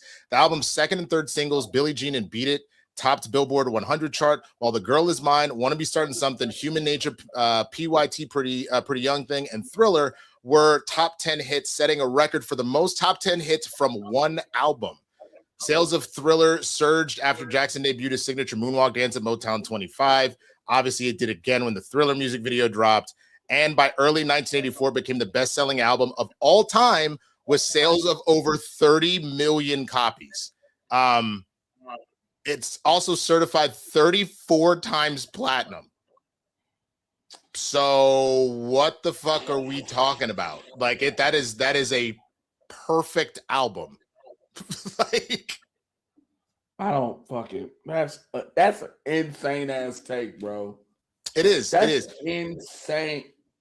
It bro. The tracks on this are literally "Wanna Be Starting Something," "Baby Be Mine," "The Girl Is Mine" with Paul McCartney, "Thriller," "Beat It," Billie Jean, "Human Nature," PYT, and "The Lady in My Life." That is a perfect album.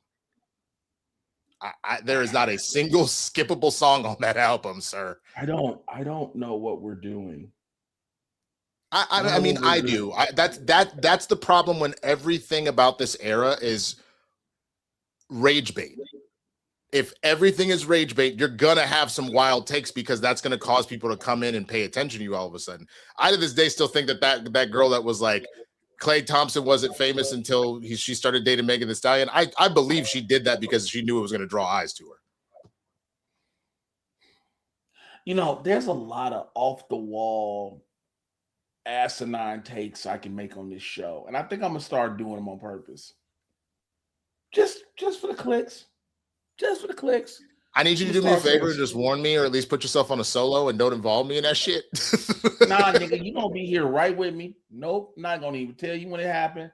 I'm just gonna let you be here. You just gonna have to sit back, look and like see, the old and see. This is fucked. Like I thought we were brothers, and you're gonna literally. You're gonna do that same thing. You're gonna Megan me. You're gonna put me in the line of fucking fire. See, this is bullshit. Just to watch you do this the whole time. Just literally the whole time. Just what the fuck is going on? You need to leave. So yeah, I'm gonna start throwing out trash ass takes, baby. Just well, speaking of trash ass takes, Kid Cudi is not having it, bro. He is fired MIA from his latest tour following an outburst on stage where she ranted at fans for booing her, saying, "I've been canceled for many reasons. I never thought I would be canceled for being a brown Republican voter." Cudi eventually responded saying, "I won't have someone on my tour making offensive remarks that upsets my fan base," and then proceeded to fire MIA, bro. How do you feel about that, hearing that Cudi kicked her off the tour? You said the room. She said some shit about the room was full with illegal immigrants. So yeah, bitch, she said something. Huh? Bitch, bye.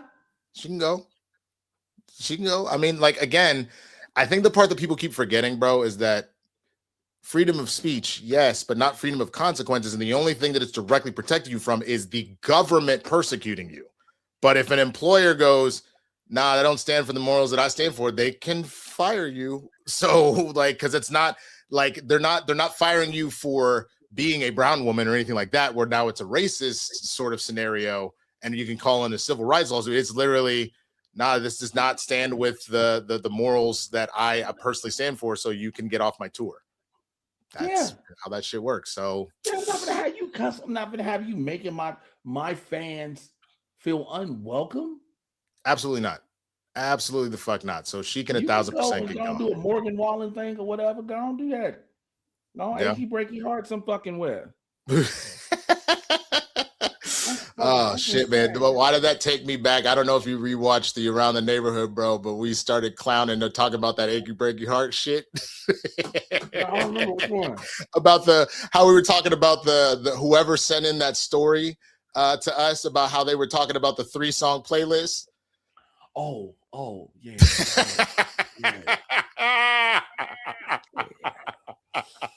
Yeah. Hey man, y'all, if you haven't, you guys got to go watch Around the Neighborhood and definitely check out the I Know You Fucking Lying. We got some shit for you, man, for sure. But Jay, let's talk about it, man. We got to talk about the two shows. I apologize, we don't have the assets for it at this. Oh, I forgot one more thing.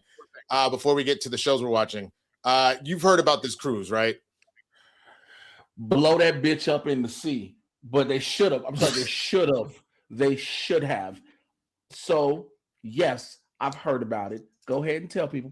So there is a cruise ship that had an infection of the hantavirus. For those that aren't familiar with the hantavirus, it is something that is directly associated typically with rodents and like rodent bites or like urine and things like that. It's a rare rodent-borne illness that spreads when people inhale contaminated residue of rodent droppings. The Argentine government's leading hypothesis is that a Dutch couple contracted the virus during a bird watching outing at a garbage dump before boarding, according to two officials. So they got on this thing. 2 patients ended up with the hantavirus. 1 suspected of being infected has been evacuated from the ship. But essentially, 3 passengers have already died. Multiple others have been sick. They weren't being allowed to dock anywhere for a while before Spain eventually let them go to the Canary Islands. And they've essentially just been holding these people on board because the main concern... nigga, they let them off the ship. They didn't for a long time. They were holding them there for a while before they let them off the ship on the Canary Islands. And so the main thing that is what people were scared about is that hantavirus is so rare because it has to come directly from rodents. It's never been really transmittable human to human.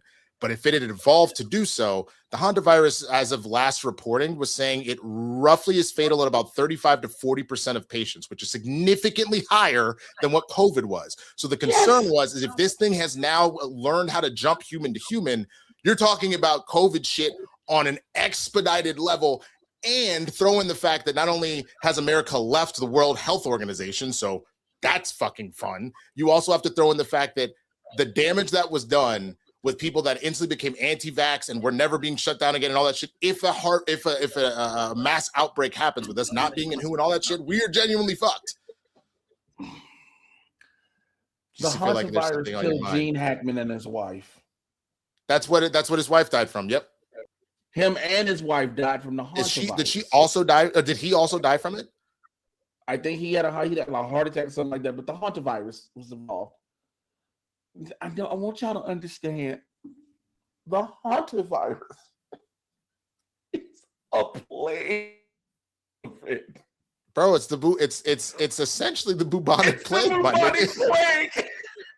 It's essentially like the bubonic plague is its own thing that we have figured out how to cure and all that shit, but this is essentially a modern version of that. It's a modern version. Nigga, we're about to die.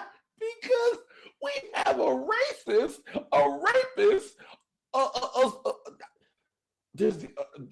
I'm on the R, so y'all have to forgive me, because this should be a retard. It's fucking RFK Jr. and all these people running shit. We are fucked. Yeah. In this country. Do you understand how fucked we are? Yeah, well, because again, we made it more important. We made it more important to not trust experts on this thing and to just show complete distrust in those that have spent their lives working on trying to study this stuff, get it under control, make sure that we're safe and all that stuff, and then put people like RFK in fucking charge who thinks, I just drink raw milk and you'll be fine. Like, that's where we're at this point, man. So that's always fun. Someone says clearly that hotel internet at Jay's has got the hantavirus down. Yeah, Lee, you know what, Lee, listen, I've gotten so comfortable now with my internet having my cord plugged in. I'm like, I ain't got to worry about certain things. And now I'm on this one. I'm like, oh yeah, that's what it's. Let me see if there's a cord I can put. Hold on for a second. Well, while you find that cord, man, we're gonna move on to the stuff we got to talk about. All good. We had to talk about some nerdy shit. We got to talk about these shows that are going off, man. The Boys is newest episode and the season finale of Daredevil. So let's start with the boys, man. We apologize that there's no assets for this in particular. Unfortunately, one of our producers got sick who normally does the assets, so we didn't have that right now. You watched the most recent episode of The Boys, yes? I watched it in the airport. You watched it in the airport. Okay, let me put this up. Let me put this up real quick. So if anybody wants to mute us while we're doing this, there. Boys spoiler talk. It is on the screen. So again, if you don't want to hear it, as long as that banner is up, we were talking the boys spoiler. You can put us on mute, then unmute us when you come back, man. You have been warned. Here we go. So Brody, we were talking about this before the show started. I knew that Soldier Boy was going to give in. I think that there was the writing was really well done, where you had Sage using Ashley to read his mind, and it felt pretty clear to me that he was probably going to bend. And you brought up a solid point. It's especially because of how much he loves Stormfront, which I'm sure we'll get to that with Vought Rising when that show comes out. But which, by the way, I'm starting to feel this. Do you remember when Suicide Squad, when the first Suicide Squad was happening, well, the second one was happening, right? Do you remember when they said there was going to be a Peacemaker series? And remember, everybody was like, oh, it's going to be a Peacemaker prequel. Mm-hmm. You're starting to think it might be a sequel. I'm starting to think it might be. I'm starting to think, because again, what if? I'm starting to think it might be, because what if somehow, some way, V1 can bring Stormfront back to life? I'm thinking that it probably can, because I think that's what he was thinking about for a second, about whether or not he was going to try and use it to revive her. And I'm thinking, I will be honest with you. I think what'll probably happen is, I'm sure Soldier Boy at some point has now heard of Marie Monroe and the fact that it's been a long time, but between V1 and Marie's ability to apparently revive people, probably some combo with the two is probably going to be used to try and bring Stormfront back.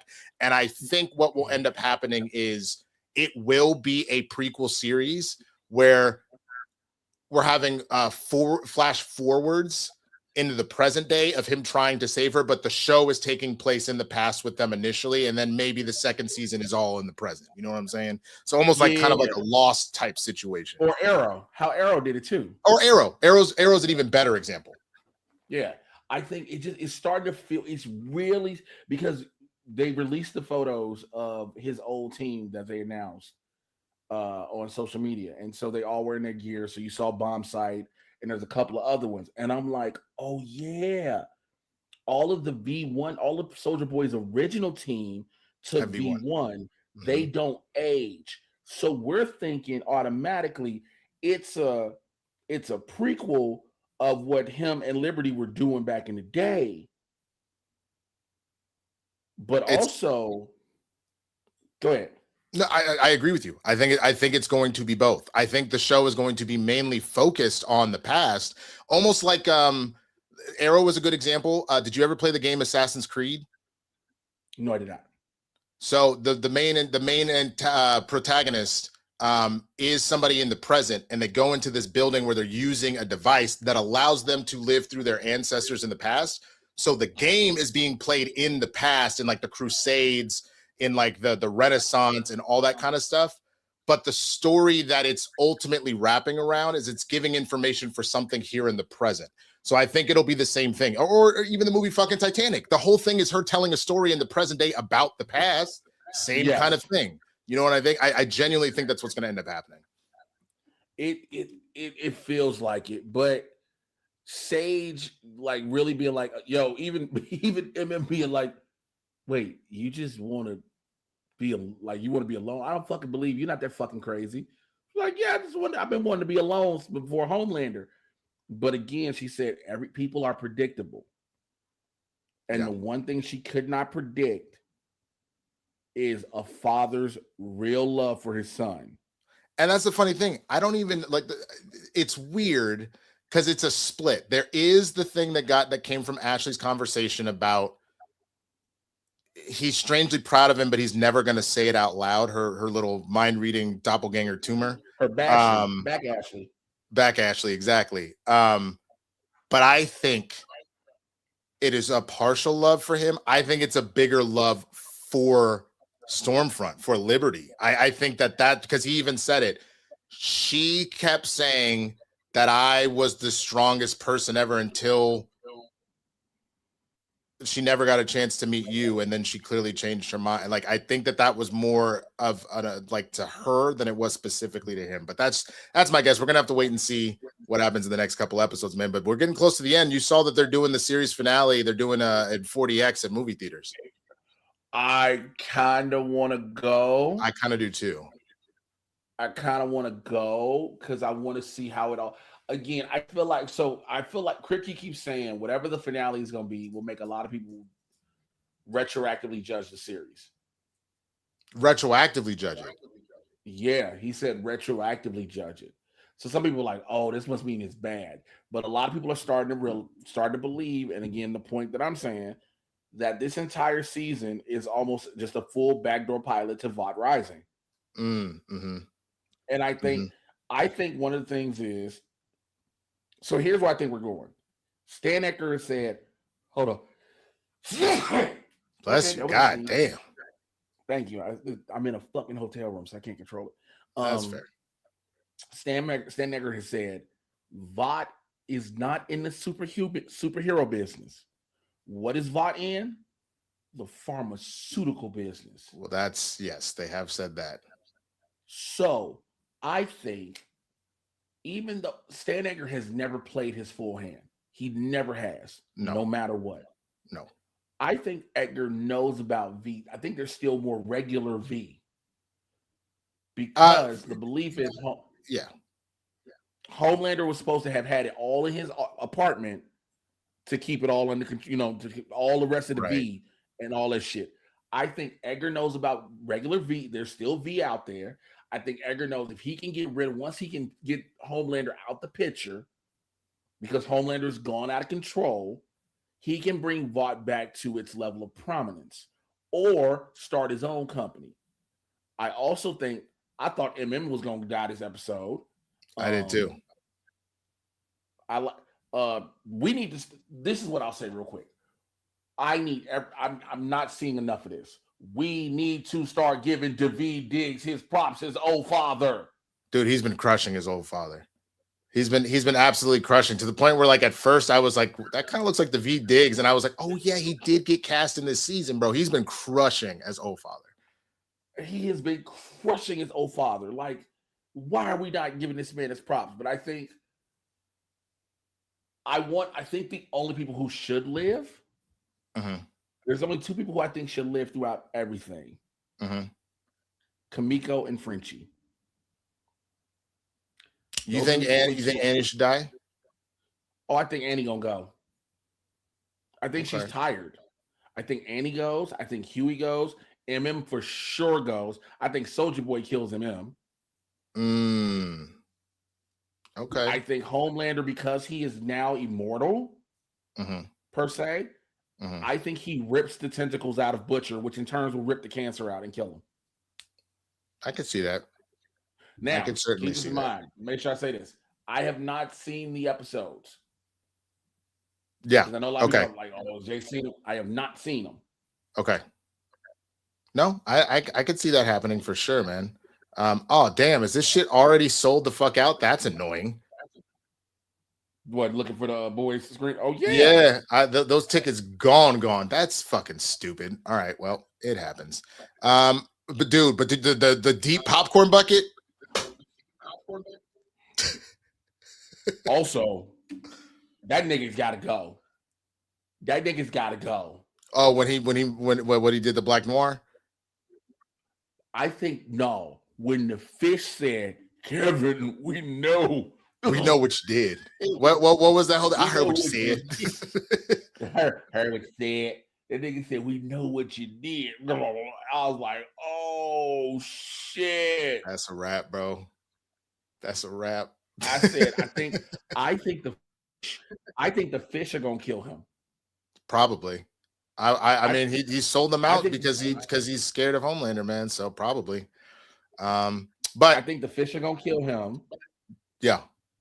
Go ahead.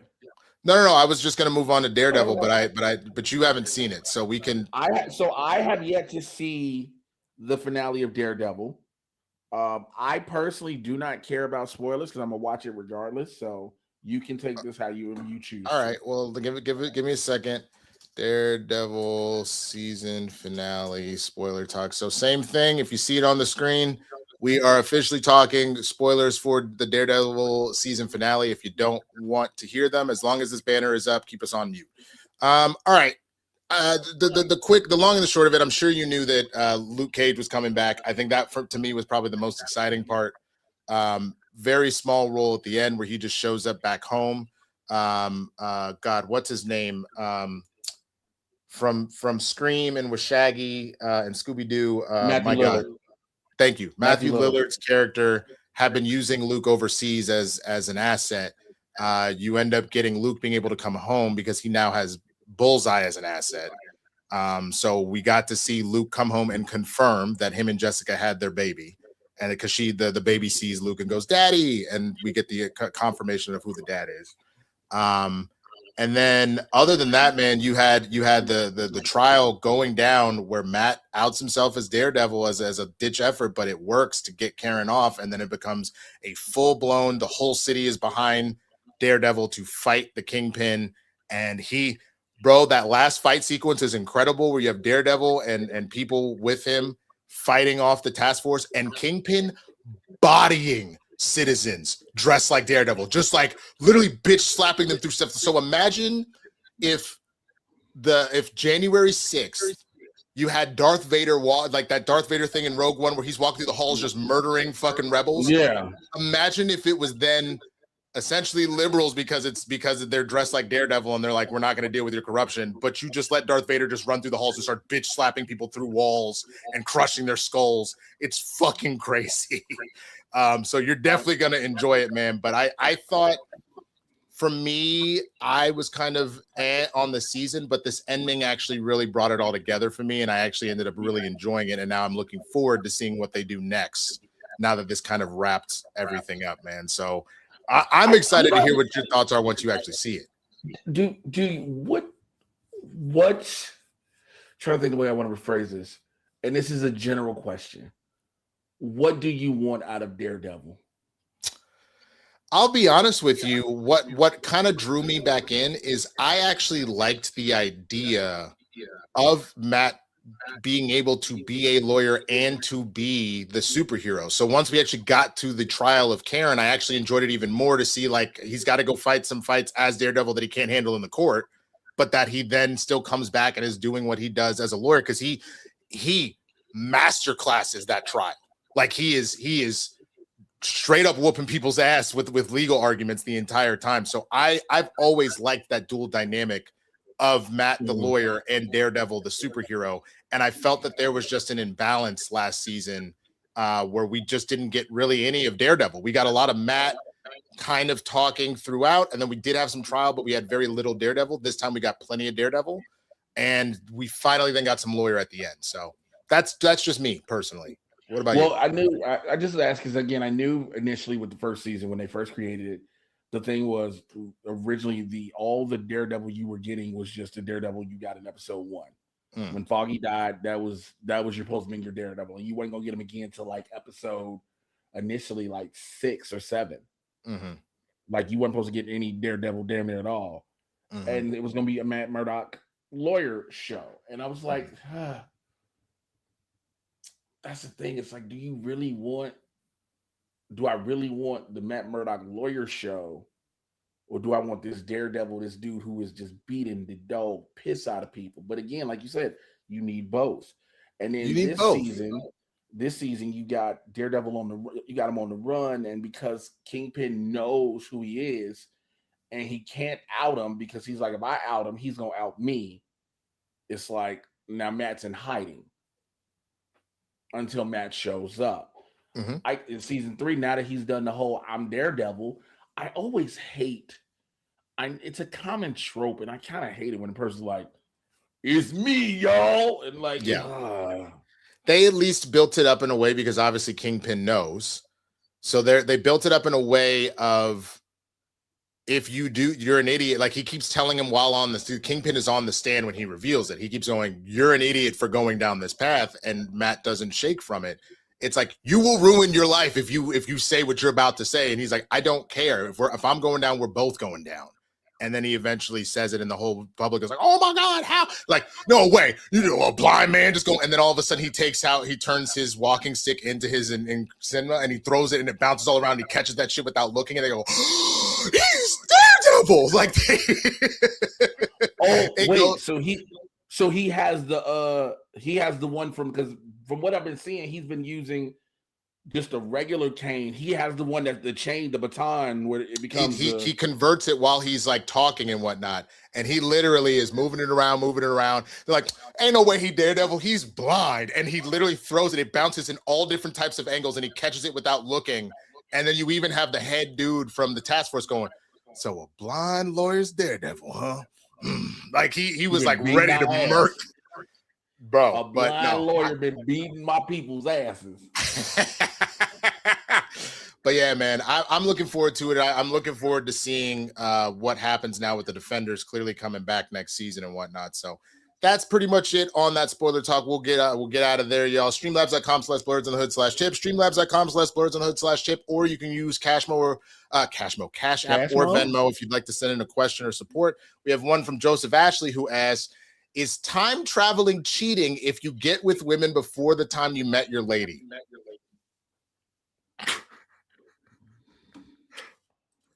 I mean, if present you is the one that's time traveling, present you made the commitment to your lady. So yes, that would be cheating. Yeah, that's still technically cheating.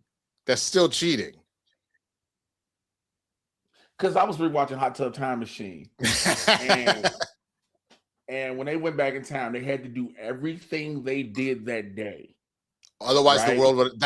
That's the only exception. If what you're telling me is I have to go back and rehook up with like an ex, because if I don't do it, then the timeline will fully unravel. I guess that's an exception because you're preventing the universe from collapsing. But otherwise, yeah, bro, that is definitely cheating. You know, I'm gonna need a second to think about this, so I would like to take a brief intermission real quick.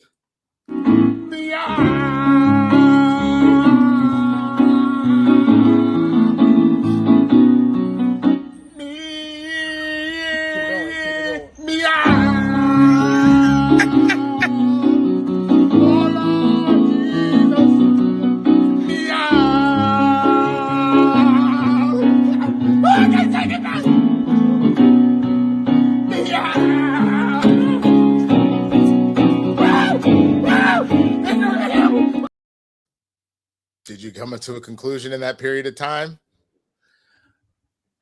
If present me goes back to bang somebody and tries to use the logic, well, I'm not technically with them in the past, but in the future, I am.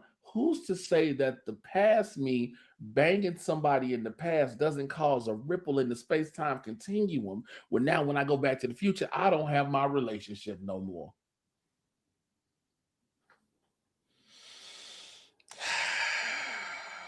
God damn it. And now, an ode to Karens, brought to you by Blerds N The Hood. Now, before we go into this dedication, you must be asking yourself, well, what is a Karen and what does it mean? Well, Karen is a mocking slang term for an entitled, obnoxious, middle-aged white woman, especially as featured in memes. Karen is generally stereotyped as having a blonde bob haircut, asking to speak to retail and restaurant managers to voice complaints or make demands, and being a nagging, often divorced mother from Generation X. Karens most notably have been known now to call the police on black people when they're just doing this thing called living. You know, something that God allowed them to do. This includes Barbecue Becky, Permit Patty, Sleepin' Sarah, and a host of others. And typically Karens feel that because they are white women, they are entitled to do whatever they want and make life choices based on their insecurities as well as fears. Well, here are a few moments of wild Karens caught in their natural habitat. Okay, so we don't have a traditional Karen today. So I have one of two options, Jay. Somebody sent us a video of Dana White talking like a piece of shit about men's mental health, or I can read a story from randomly from Reddit. I know that we saved that for I Know You Fucking Lying, but it's about kind of some fuck shit, and I'm kind of curious about your thoughts about this. So I'll link it up to you. Read it. Read the story. All right, here we go. It's from the Dead Bedrooms Reddit thread, and it specifically says, came into the bedroom to my wife in a thong in bed. As the title says, I came into our room after my shower to my wife in a thong laying on her stomach with her head at the end of the bed. I've been down this road before with her and just say, hey, and go to put on basketball shorts for bed. She goes, leave them off and come here. Okay, this is different, I think. So I get in bed and wife lays up by me and kisses my lips and then flips on her side with her booty facing me and goes, will you scratch my back and head? Okay, sure, this will happen sometimes, I think, but she's never in a thong for it. Then she does that little butt wiggle that drives me crazy. So I start scratching her back slowly and I rub a little, then go to scratch her head and back to rubbing her back again. And she starts moaning and moaning, but according to her, it feels so good. And I go to try and make my move and she turns back at me and goes, what the hell are you doing? Then flips over and goes, if I wanted sex, I would have just grabbed your dick when you got in bed. I just wanted scratches. Then flips over to her back, covers up and goes to sleep. I have never been more hurt and felt unwanted or undesirable than I do right now.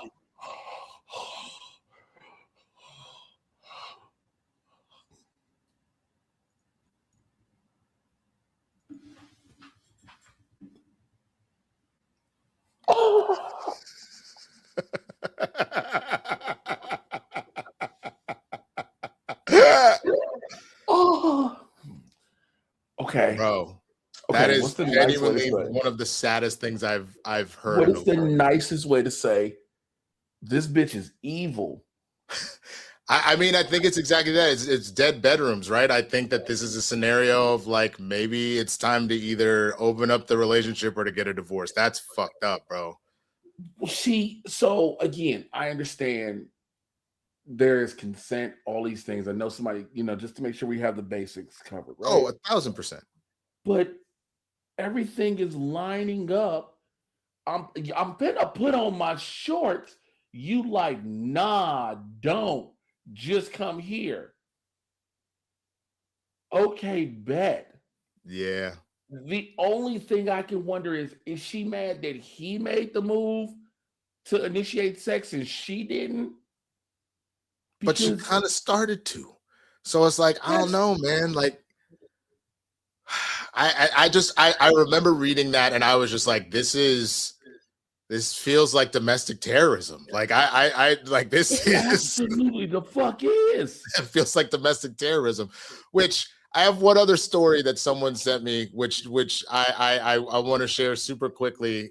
Just randomly speaking of terrorism, somebody had tweeted out, I want to low-key hear a story of if anyone in America was having a wedding on 9/11 and it totally ruined their day. And someone goes, I remember reading emotional, damn. You were looking for that the whole time. So someone goes, I remember reading a story that 9/11 caused a divorce. A woman's husband worked in the Twin Towers and he was having an affair. He took that day off and spent it with the affair partner in a hotel. He didn't know what had happened yet. So when his wife called him freaking out and asking if he was okay and asking where he was, he casually just told her, yeah, I'm just headed into a meeting right now.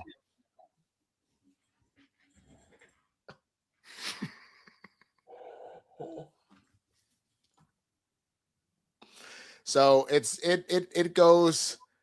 The other thing that someone said, though, that's actually kind of wild as a comment for that, they go, wow, I mean, the affair may have ended his marriage, but it actually also just saved his life because otherwise he would have been at work and he probably would have gotten hurt or died.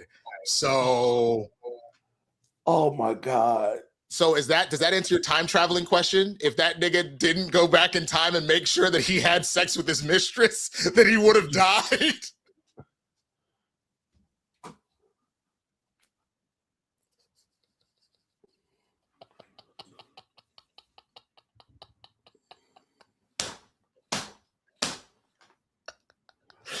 Can you fucking imagine, my nigga?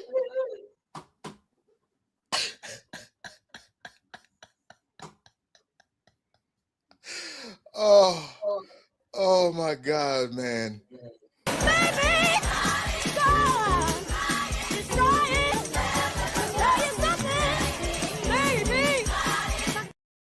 All right, Jay, tell him what you got. Unless you got something else to say, tell him what you got nothing. going on. I have nothing.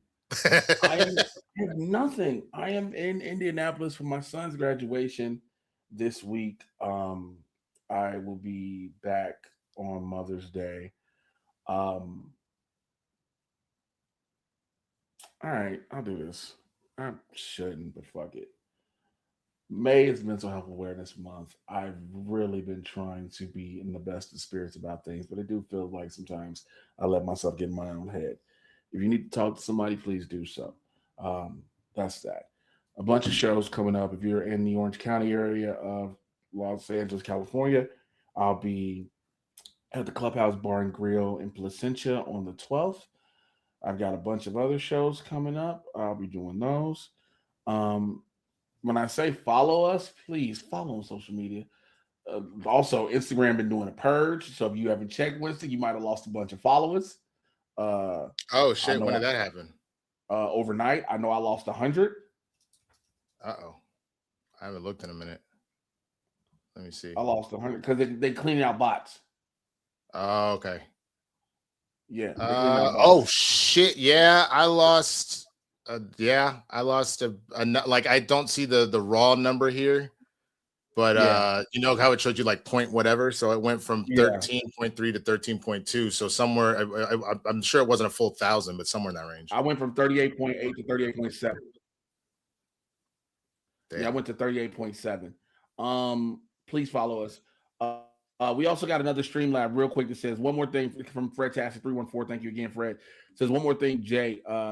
Future Jay going to the past to do some banging will definitely have a ripple effect because when he comes back, he'll have 4 more graduations to go to because, as Ian Malcolm said, life finds a way. Ain't that a And you also said that the sexiest thing that a woman can say to you is you don't need to pull out. So yeah, you're probably coming back with some more kids. Yeah, but I'm only not pulling out when I know we got birth control methods on deck. I'm not just finna not pull out just to not pull out. No. You say that now.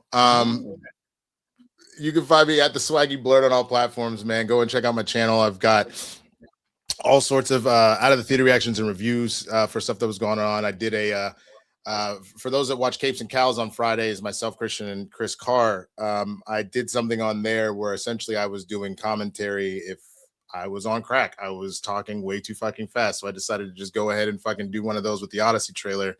So check that out. Let me know what you think about all that, man. Check out Spill the Tequila on Tuesdays. I'm here every Wednesday. Obviously, Blerds in the Hood. Mondays and Fridays, again, we got Around the Neighborhood. And I Know You Fucking Lying, so don't miss I Know You Fucking Lying, the Reddit stories this Friday. Again, you were going to in for a very good time this week because we went into some bullshit with both episodes. So check out the one that's already out. Last little thing, because I know we're wrapping up, Jay, and I know we got to get out of here and everything else. Whoops, there we go. I forgot that Men's Mental Health Month is coming up. If it's okay with Dwayne too, I do actually want to play this Dana White shit and just talk for just a split second because I think it's pretty important. Are you cool to stay just for another couple minutes? Where am I? Hey, here's a question, sir. I'm in a death trap right now. I'm not going. You're not going outside. Okay, bet. So here's what he had to say. He was on the Katie Miller podcast. So this is what he had to say about men's mental health. I hate this whole men's mental health bullshit that they talk about. Unfortunately, when you're a man, you are the provider. You are the one that takes care of your family. You are the example for your kids when they grow up and your sons, and your daughters.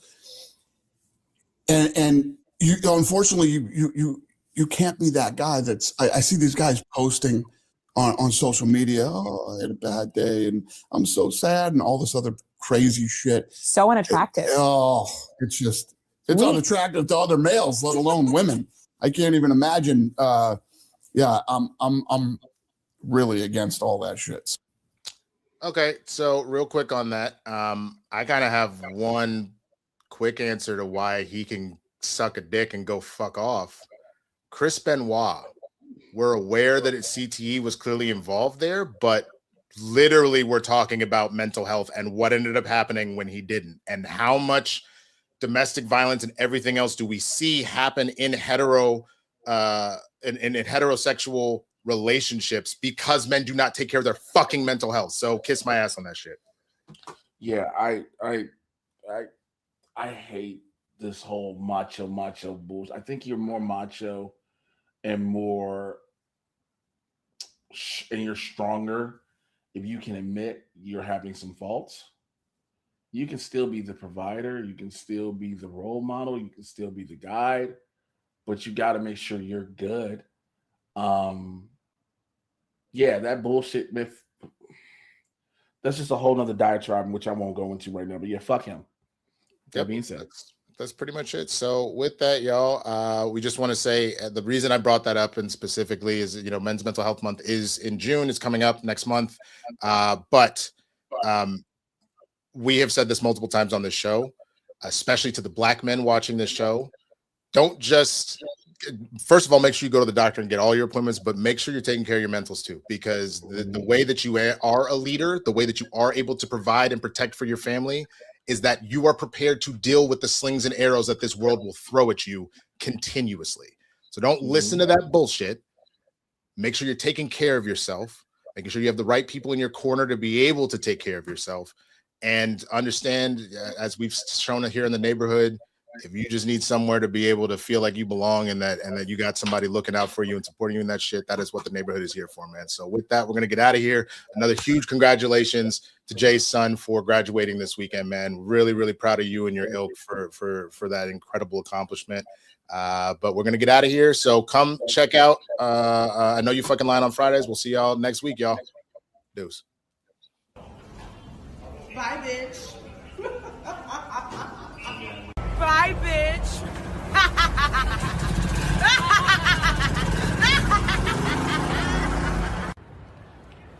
Bye, bitch.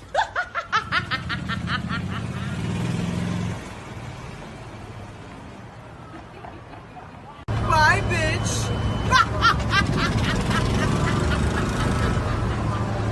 Bye, bitch.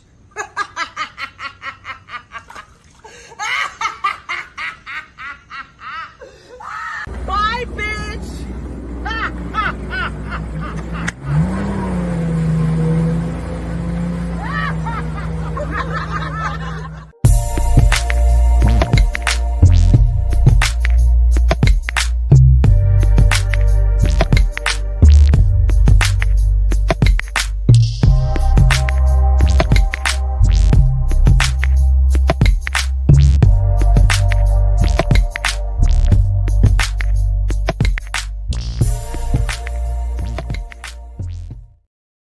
So, like, what kind of hook are you planning on getting? Like a redhead? Are you into the blondes? Like, are you going straight chocolate? You getting cinnamon? Like, what you? Because clearly you gonna end up with a hooker at some point, right?